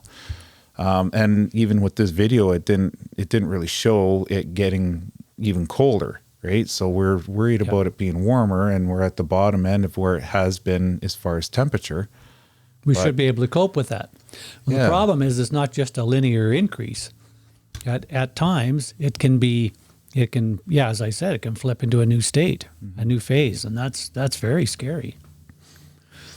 Climate change, is that something that you see is being addressed properly right now as far as all the different levels politically? I think people's social perception and stuff are working. I don't think we've really integrated it into our lives. I mean, you look at the fires that we're having around here right now. We've got, as I was saying, just from one spot we could see 4 major forest fires burning at one time. Well, how are people coping with that? Right? How are we addressing that? We don't even have enough crews to address all those fires, let alone the root causes of it. What is the root cause? Well, hot weather in May. How are you going to deal with that? Well, it went literally from, I don't even think it was a full 2 weeks of where we had snow on the ground to where now all of a sudden we're contending with forest fires. It's 30 degrees. The turnaround on it. Yeah, the turnaround was, I'm sure it's probably happened, but I don't remember it being this quick. I mean, we have quite a few fires now so early in the year. It's May. already, and we've had these fires for what, 2, maybe 3 weeks already. Yeah, exactly. And we've lived in our place over in Rolla for about 15 years, and this is the first time that our dugouts haven't filled, which means we had not enough moisture in the snow, for that length of time. And a lot of people have told me, we lived here for 50 years, we've never seen our creek run dry. Well, it's dry now. So that kind of thing is happening. It's a total change. And we're seeing it out in the mountains too. We're seeing on the north-facing slopes, we're seeing blowouts where ice will suddenly melt, and you get a huge crater, and mud will flow down the mountainside and so on. That ice hasn't melted in 10,000 years. It's underneath there since the last glacial maximum, and yet we're seeing it now. So it's a major change. Well, you were talking about the ability to be able to adjust with the change. I remember earlier this winter, we had a snowfall, even down in Vancouver. Yeah. It crippled them. They had a snowfall and everybody came, it was crashing. It was all over the news. People Sure. were abandoning their vehicles.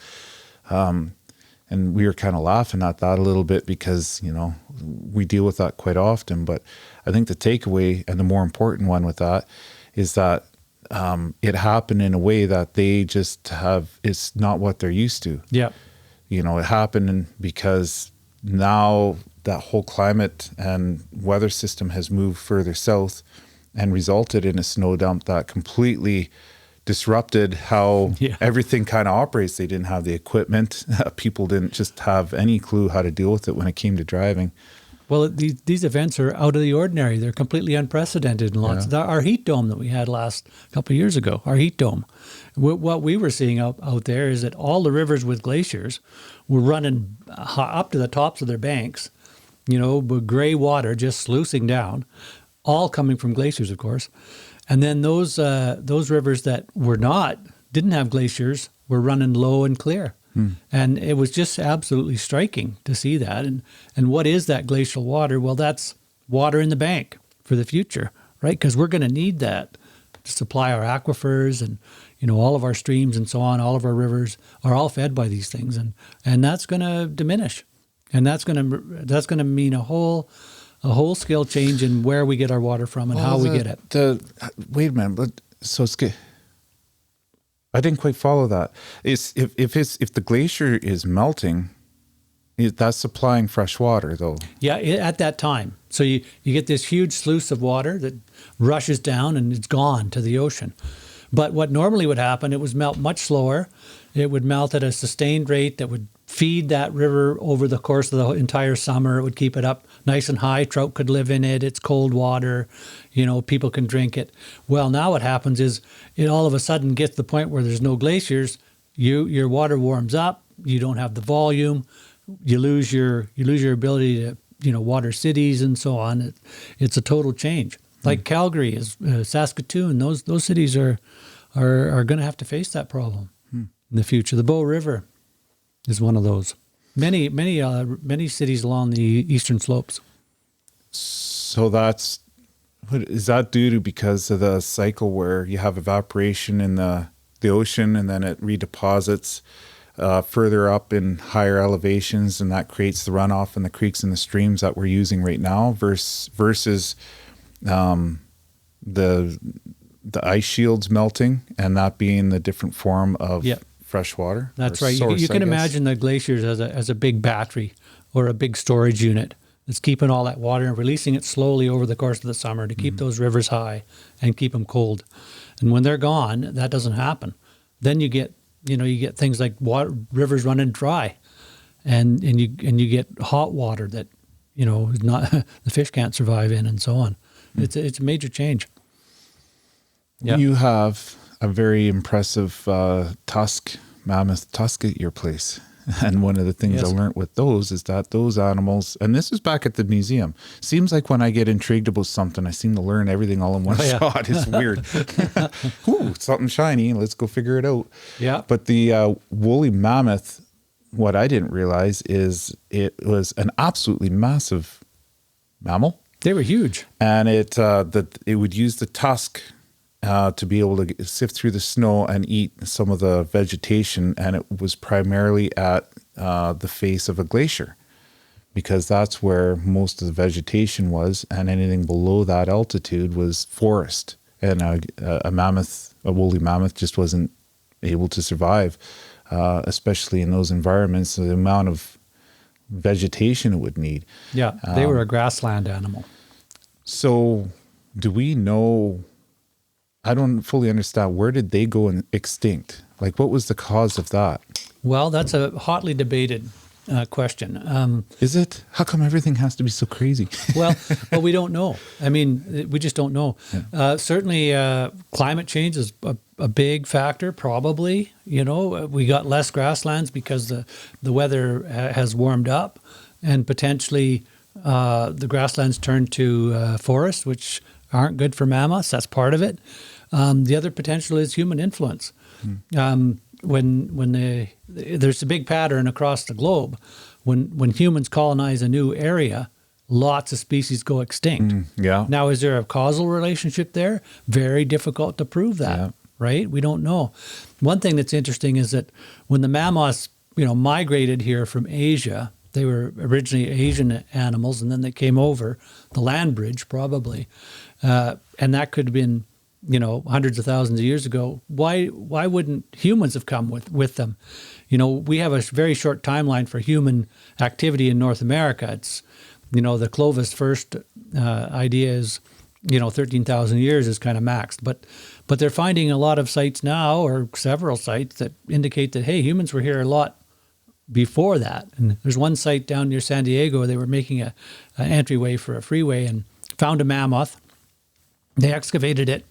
They found these big boulders that were near the mammoth, and around them were a kind of a spray of busted mammoth parts. So it appears that somebody was mashing these things up for the marrow and so on. Well, you can imagine a mammoth bone is huge, and it's got a huge amount of marrow in it, really rich stuff, great stuff to get.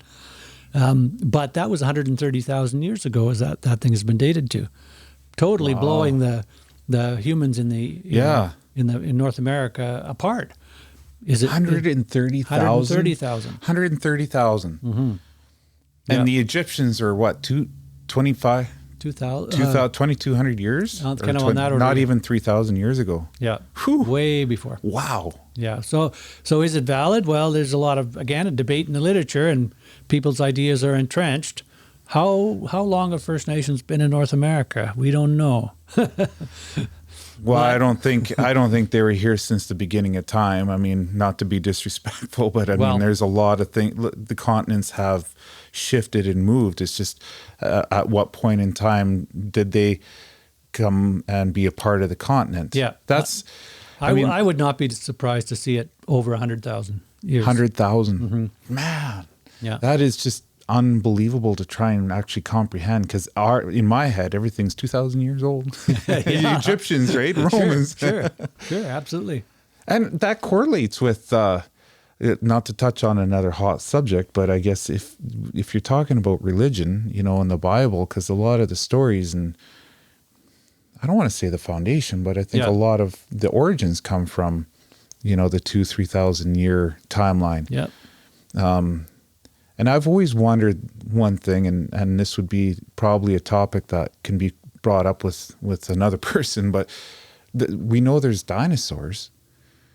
That's hotly debated, but none of that was, I mean, when you're talking about religion and the source of, humanity, really, dinosaurs were never really actually being considered to be a thing until the last little bit. And now we know, obviously, through fossils, they existed. They sure did.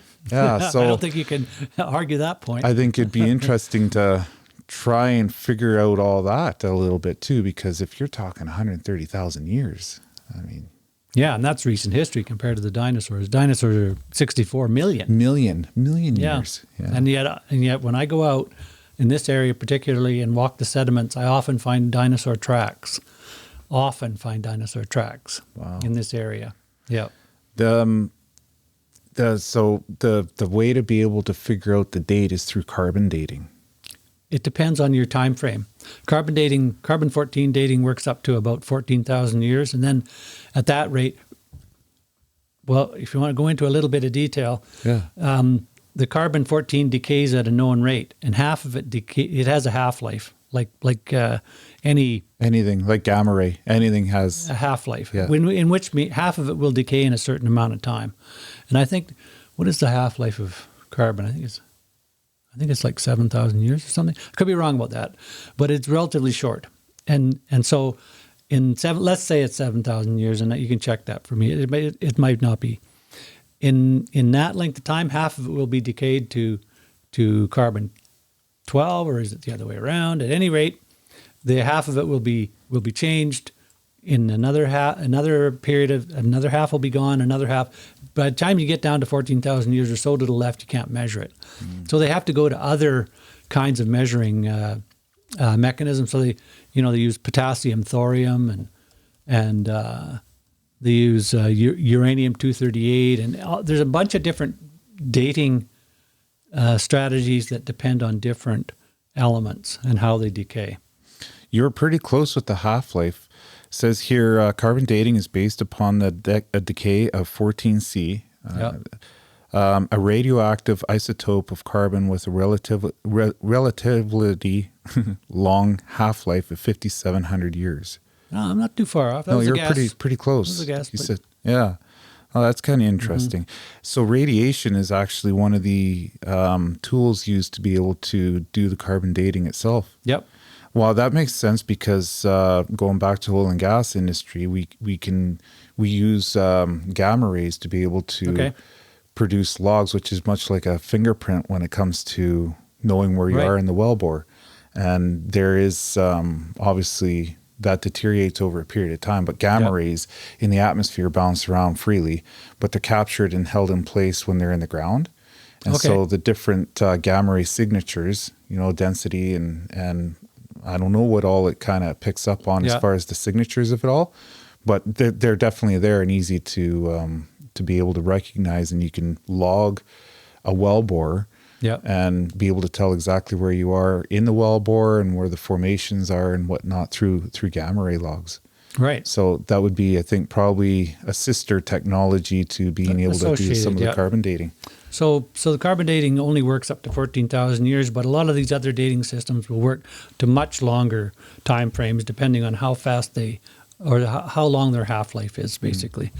And like uranium-238 decays to lead, for instance, in a very long time frame. So you can use that to measure things that are, and I'm just guessing here, I don't remember the numbers, but it's like probably 1 million, 2 million years or something. I could be way off on that. Yeah. No, but it's a substantial amount of time. It's a real long time. Like you're talking 1 million years, and earlier we're talking about 130,000 for mammoths. So there's room for, give or take. But there are techniques that will work for something that's 130,000 years old. Wow. Yeah. Yeah, it's very, very interesting, and we're discovering so much. Like, who thinks of this stuff? How do they figure this stuff out? You have to admire it, and I think it's going to bear huge dividends because we're learning so much, and we can use that to better our lives and hopefully make the world a better place at the same time. I can't agree more. If we understand it, we're better off. And I think the alternative to it is when we don't understand something, there's usually fear associated to it. Yeah. And when there's a fear and we don't understand it, we get these wild theories that can take us down all these rabbit holes. And then now we got to separate that further on down the road when we have a better understanding. Like, we're still in hot debate as to whether or not eggs are actually healthy for you or not. One scientist says, yeah, it's good. The others, no. And the other one's saying, well, it's whiter. Who knows what to think anymore?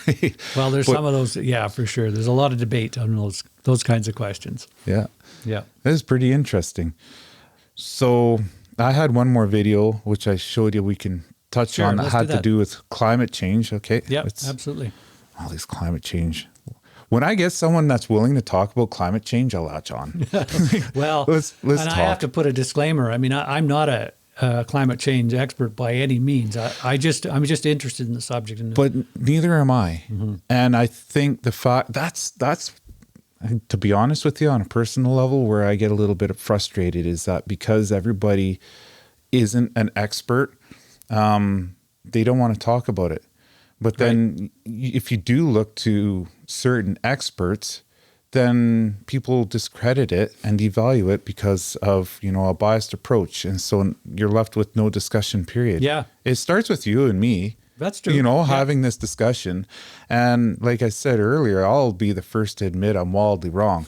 I mean, but bring it on and let me know where I'm wrong, because I want to know. Yeah, well, exactly. That's how we kind of actually bump the needle and move ahead a little bit. And but I think if you keep the discussion to things that you do know, you know, there's things that we do know. Yeah. You know, even as individuals, we know that the weather is changing. You can look out the door, 100%. you can sure as heck see that. Absolutely. So, you know, you start from those kinds of things, and I think you can have a good discussion on it. Well, you know, that's a good point. You know what I mean? Because it was not that long ago. I could probably go 10 years ago and everyone was like, no such thing as climate change.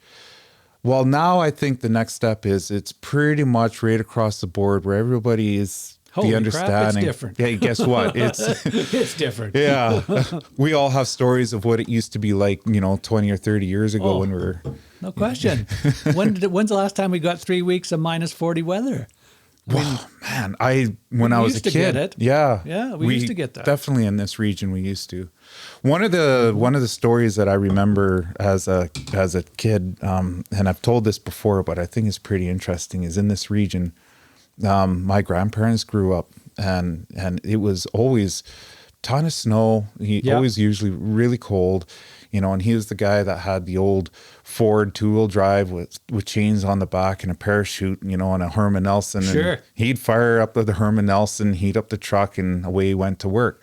And one of the memories I have is he had these old, I think they were Clydesdale horses for logging. He used to log, and he'd use the horses and whistle, and they'd do their thing. And so they had this big blue, it's like a big sled. If you paint it red, it would look like Santa Claus sled. Oh, yeah. Like it was huge. Anyways, we'd jump in there. There'd be 3 or 4 of us kids in there, and my grandpa would grab the rope off the front and he'd drag us around. And I used to be just completely shocked at how he used to be able to drag us around and how strong he was.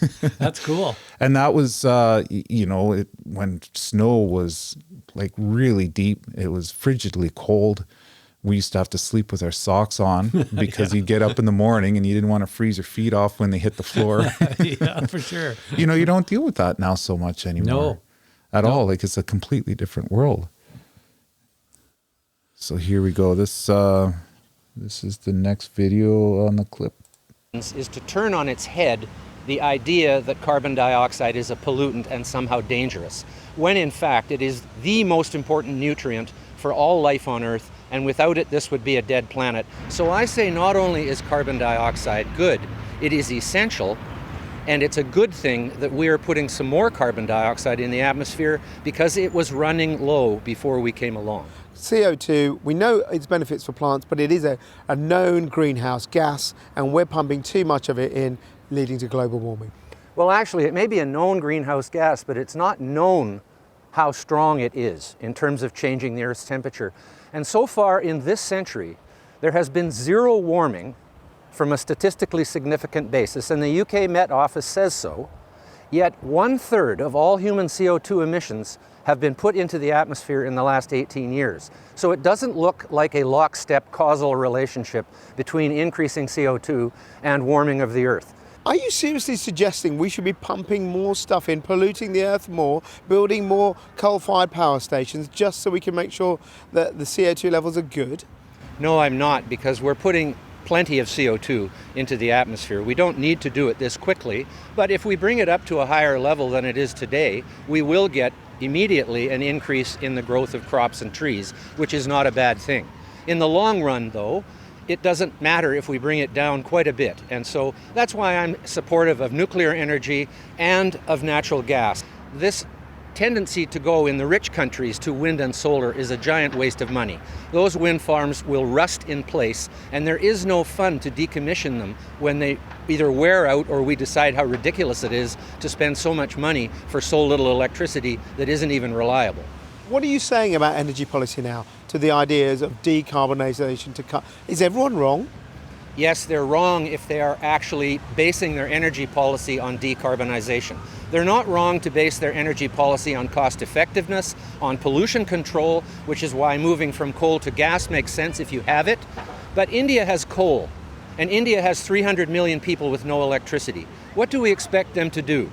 Of course they're going to build coal plants, but India is also building a lot more nuclear plants than the UK is right now, and it doesn't have the emissions of a coal plant. And China is building huge hydroelectric dams, which don't have the emissions of coal plants. So many of these countries are doing their bit without wasting all this money on wind and solar energy, which is unreliable and prohibitively expensive in the long run. Why is this consensus out there? Look, if we had definitive proof that CO2 was causing serious problems and we could prove it, don't you think they would write that down on a piece of paper somewhere so people could read it? They don't have definitive proof, period, in science. I'm a student of the philosophy and history of science, and I know that the scientific method has not been applied in such a way as to prove that carbon dioxide is causing the Earth to warm. Do you think in a few years, say 50 years from now, people go, that was a really stupid period in our history when we tried to change all our energy policies to cut this gas? I am firmly of the belief that the future will show that this whole hysteria over climate change was a complete fabrication. Wow. He had quite the... Oh, okay, so 1, 2, 3, go. Well, where do I start? I mean, no, Patrick Moore has been on the scene a long time, and he started out with Greenpeace, but he became disillusioned with that whole project, and he jumped ship basically, and he went to work for oil and gas companies and so on, and he took a totally different tack, and he now believes, as he said there, that carbon is not causing the issue, and hey, we should pump more into the atmosphere. To me, that's just absolutely loony. I mean, we can see what's happening out there. We have problems out there, and it's weather related. He's absolutely right that it's difficult to untangle the exact cause of why we're having these increases, why we're having these wild weather events. But you can bet if you load more heat into the atmosphere, you're going to have more of these effects. I mean, that's a known thing.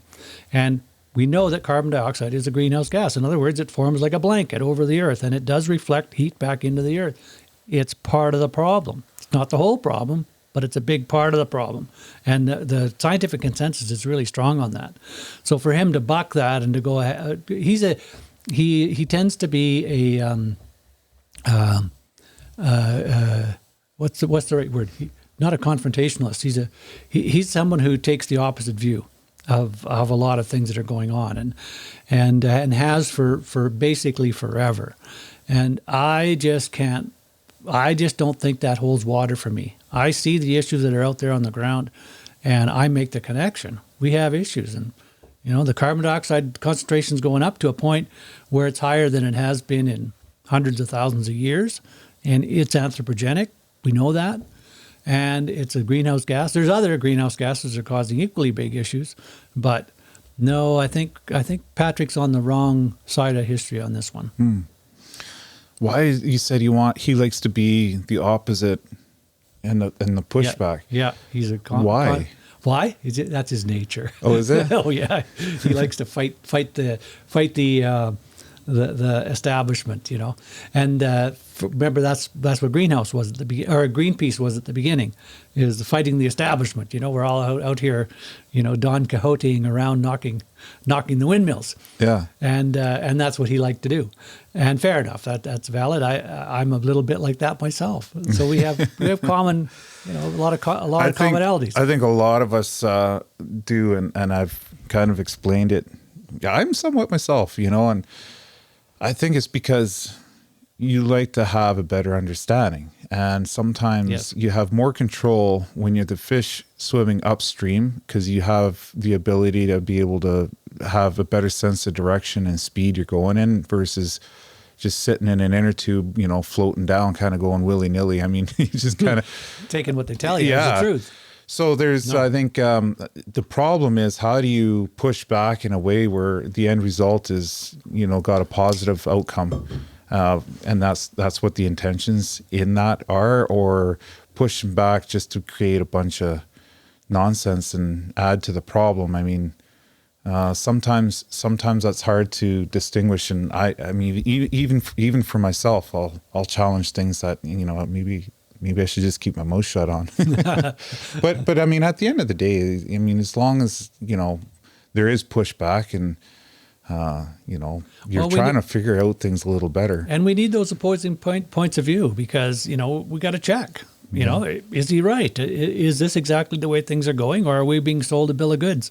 And I think everybody has to take a hard look at the information themselves and make their own decisions on that. And for me, I'm just, you know, scared stiff of the impacts of climate change and what phase changes to the climates might actually do. And for that reason, I would advocate caution. And right now, the indications are really strong that, hey, carbon's a big problem. And all the scientists are lining up behind that and saying, you know, absolutely right. We see the evidence. So from my perspective, the only sane thing to do is to draw back on that. Maybe if we're wrong, we haven't lost anything. But if they're right and it goes down the road that we're on right now, we could end up in a huge train wreck, and that wouldn't be good for anybody, for the climate and the earth. The entire earth is at stake here. So how do you manage, I think, the push forward and maintain, I think, you know, the positive change that we're all trying to go for, without it turning into, it just seems like everything seems to get so political, and then you get lost and it just gets really messy. Well, you got to remember, I mean, there's huge amounts of money behind this stuff. Yeah. I mean, there's big winners and big losers in this discussion. And, you know, Patrick is an indicator of that. I mean, somebody's paying his bills to do all this stuff. And who is that? And I think that there's some work there that needs to be done to check that out. Where does Patrick Moore get his funding? And, you know, big companies are paying for a lot of this kind of stuff. And I think we have to take a hard look at that. Well, the reason why I really was interested in having you come on as a second time is because I really did like the approach that you had. I thought it was the healthiest. It was and that's why I started the whole podcast. Well, for a few reasons. I wanted to tie in, I think, the previous discussion we had and get an idea of, you know, what had happened between, you know, the last time I seen you and now. Yeah. But your approach on it and getting involved has probably got to be one of the healthiest approaches that I've seen to date. Well, thank you. I appreciate that. I don't know if there's a better way of doing it, to be honest with you. I mean, even if you could have a perfect world, what would that look like? You've brought in the Muskwa Kachika is a perfect example of that. You know, you had a concern of an area that definitely needs to have protection, and you're able to get involved and fight over a decade on putting something in place that has the longevity to where it's still protected while still addressing all those different nuances, you know, when it came to the First Nations environment, the conservation, when it came to wildlife industry, all those things that we're all grappling with, you know, when it comes to climate change and everything else, Site C Dam.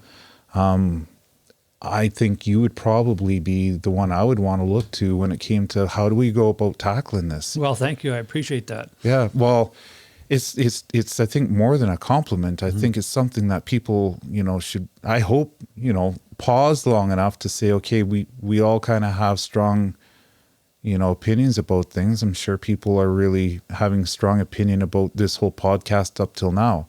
But the takeaway really, I think, and the purpose of us, even if I had a takeaway with this, you know, and the sense of accomplishment would be to pause long enough to say, okay, well, we all kind of agree that, you know, something has to change. And a lot of what is going on right now just isn't really, I think, the right approach. What is it? Well, let's look to Wayne and how he took it and look at the historical proof of what you did that got something built out to where it's sustainable. We're kind of hitting it all on the right, you know, and I think you're the man. Like, I'm going to appoint you. You're the man. You're the man to try and let's take that approach and bring in all the different factions and bring them to one spot. Yeah, that's the point. I would say, no, I'm not the man.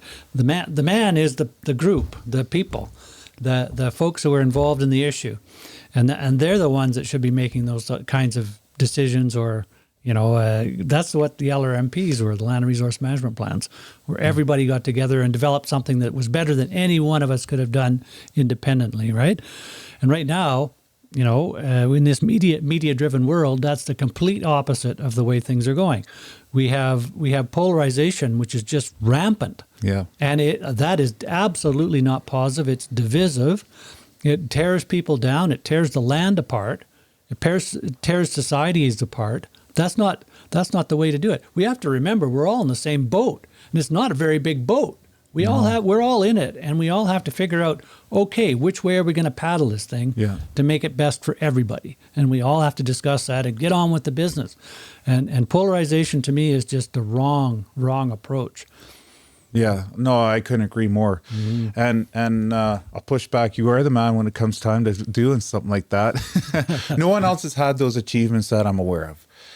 And I that's why I keep beating that over the head. I know it's a compliment and it looks like I'm blowing smoke up your ass, but the reality of this all, really, the reality is we all know something has to happen, and I think we're all really sick and tired of this, collage of different crap where we're all spinning our wheels, and we need to kind of actually say, okay, enough is enough. Let's actually, as adults, come to the table and actually start plugging the holes in the boat that you mentioned. Yeah. Let's start figuring it out, and at the same time have some people bailing out the water. Because, without it, nobody wins. No, we are going to the bottom. Yeah, we are.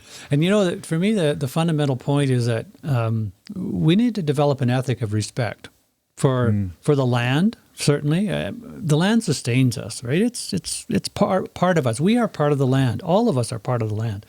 We have to respect other cultures because we're all together. We're all in the same world. We have to respect those other cultures and their other beliefs. And I think if we go into these kinds of things with that approach, I think we're way better off and much stronger as a society and in fact a globe, a planet. And it's not trite for me. I really do believe that we have to develop that ethic of respect, and it's so important. Like to keep that tree instead of knocking it down, right? That kind of approach is really, really key and important. Starting there, let's go. Everybody rejuvenates when they go camping or for a walk. Yes, indeed. And I think that's what we're trying to protect, and I couldn't agree with a lot of what you said.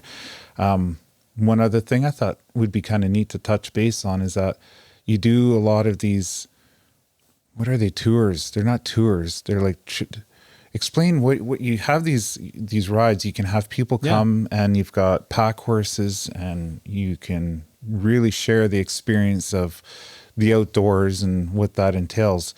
What is that? Explain what you do there, what you provide. Well, back in the 90s, we needed a way to introduce people to the Muskoka-Chika. And I was taking people out on just basically my friends, on pack trips and so on. Also, I was a hunting guide at that time, so I was using the pack string for hunting. I was hire out to outfitters for hunting purposes. And then as the campaign developed to protect the Northern Rockies, I began to take out people like oil and gas folks and local governments, conservationists, anybody with an interest in the land base would come along, and they'd pay basically defray expenses. Well, as we've gone along, that has sort of morphed and changed into an expeditions is what we do now. So we have a 22 or 23 head of horses. We head out in the mountains for the summer, and people join us for 2-week chunks of that. And on the way, they get to appreciate the Muskoka-Chika. Way beyond the roads. We're way in the backcountry. Nobody else is actually doing that in that way. And so that's part of it, the expeditions. We're also developing our main base camp at Mayfield, which will allow people who don't necessarily want to ride horses, but can come in and experience the Muskoka-Chika for a week at a time, canoeing, hiking, bird watching, watching the wildlife, caribou, grizzly bears, whatever it happens to be. Come in and we have great food and a great camp, a really comfortable camp. Fly out of Muncho Lake. So we have openings in those camps this year, and it would be a pleasure if anybody would would join up and come along on that. Where do we find that again? You can find it at mkadventures.ca. I'm going to bring this up. mkadventures.ca. And thanks to my wife, Donna, for making this website. It's a fantastic new site that we have just up. Is this it here? Check it out. These, a lot of... That's it. Is it? Mm-hmm. Cool. Right now, I'm going to share this now. So this website, walk us through how to navigate. So where do I go if I want to be able to check out, like you said you had a couple of openings? Yeah, we do on our camps, our Mayfield horse camps. This one here? Yep. You click on that and it'll take you to the horse camps.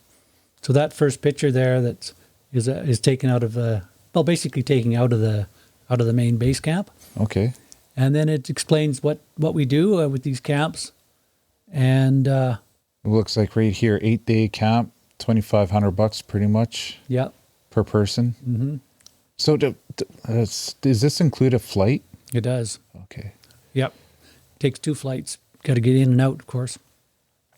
That's our biggest expense. Is the flying? Oh yeah, I can imagine. It's huge. Yeah.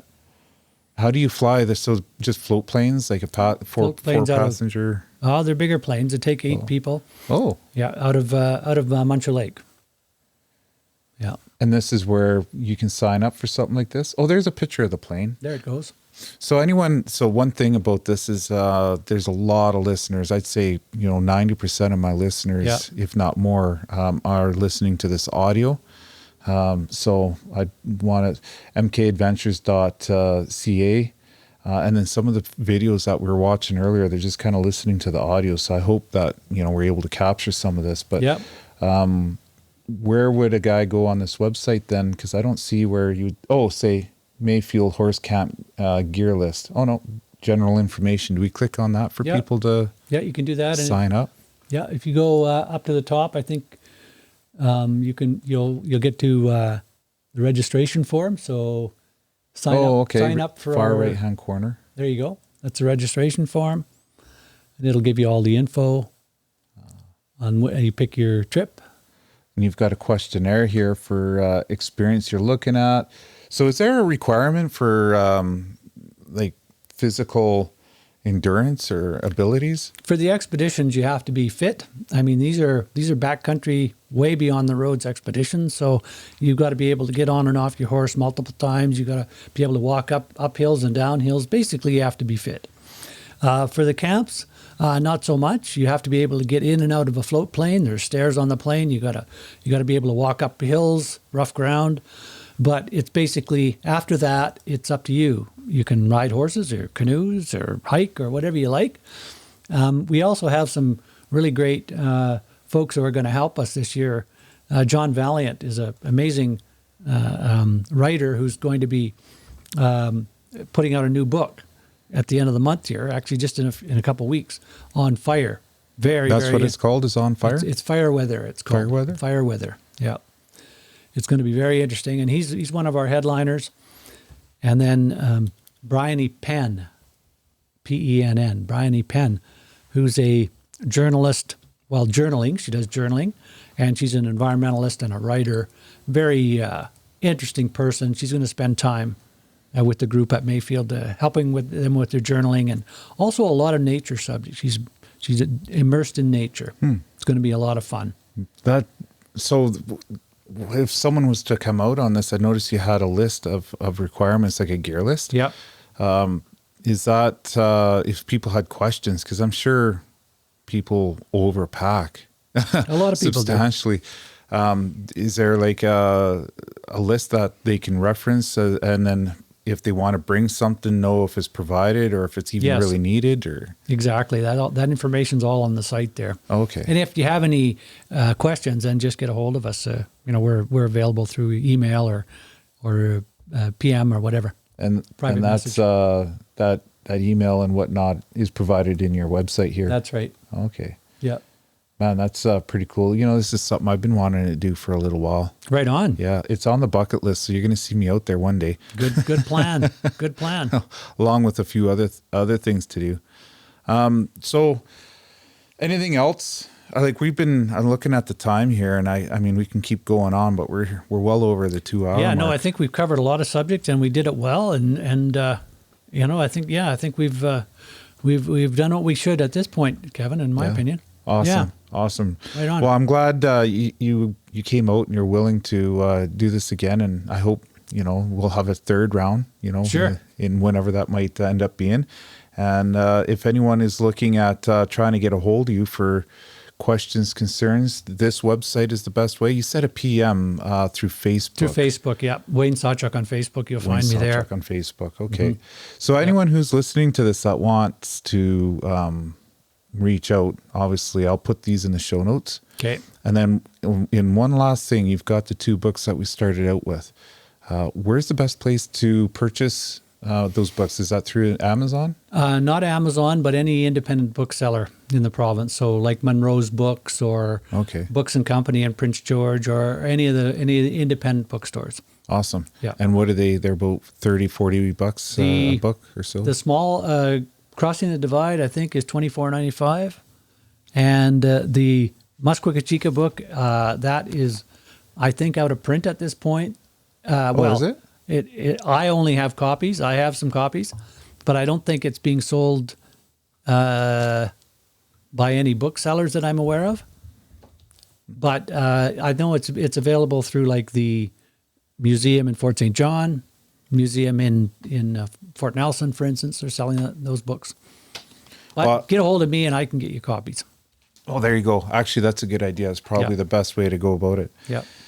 All right, sir. Well, thanks again. Excellent. I really do appreciate you coming out. I think this is going to be a good one. Share it. Let's grow this. Let's get the message out there. And if anybody has any kind of comments that they want in regards to the episode and what we talked about, specifically to those who might have, I think, contacts to Site C and maybe, some people that can speak to it, and even climate change. We definitely dove into that one. This is the first time I got into climate change as much as I did.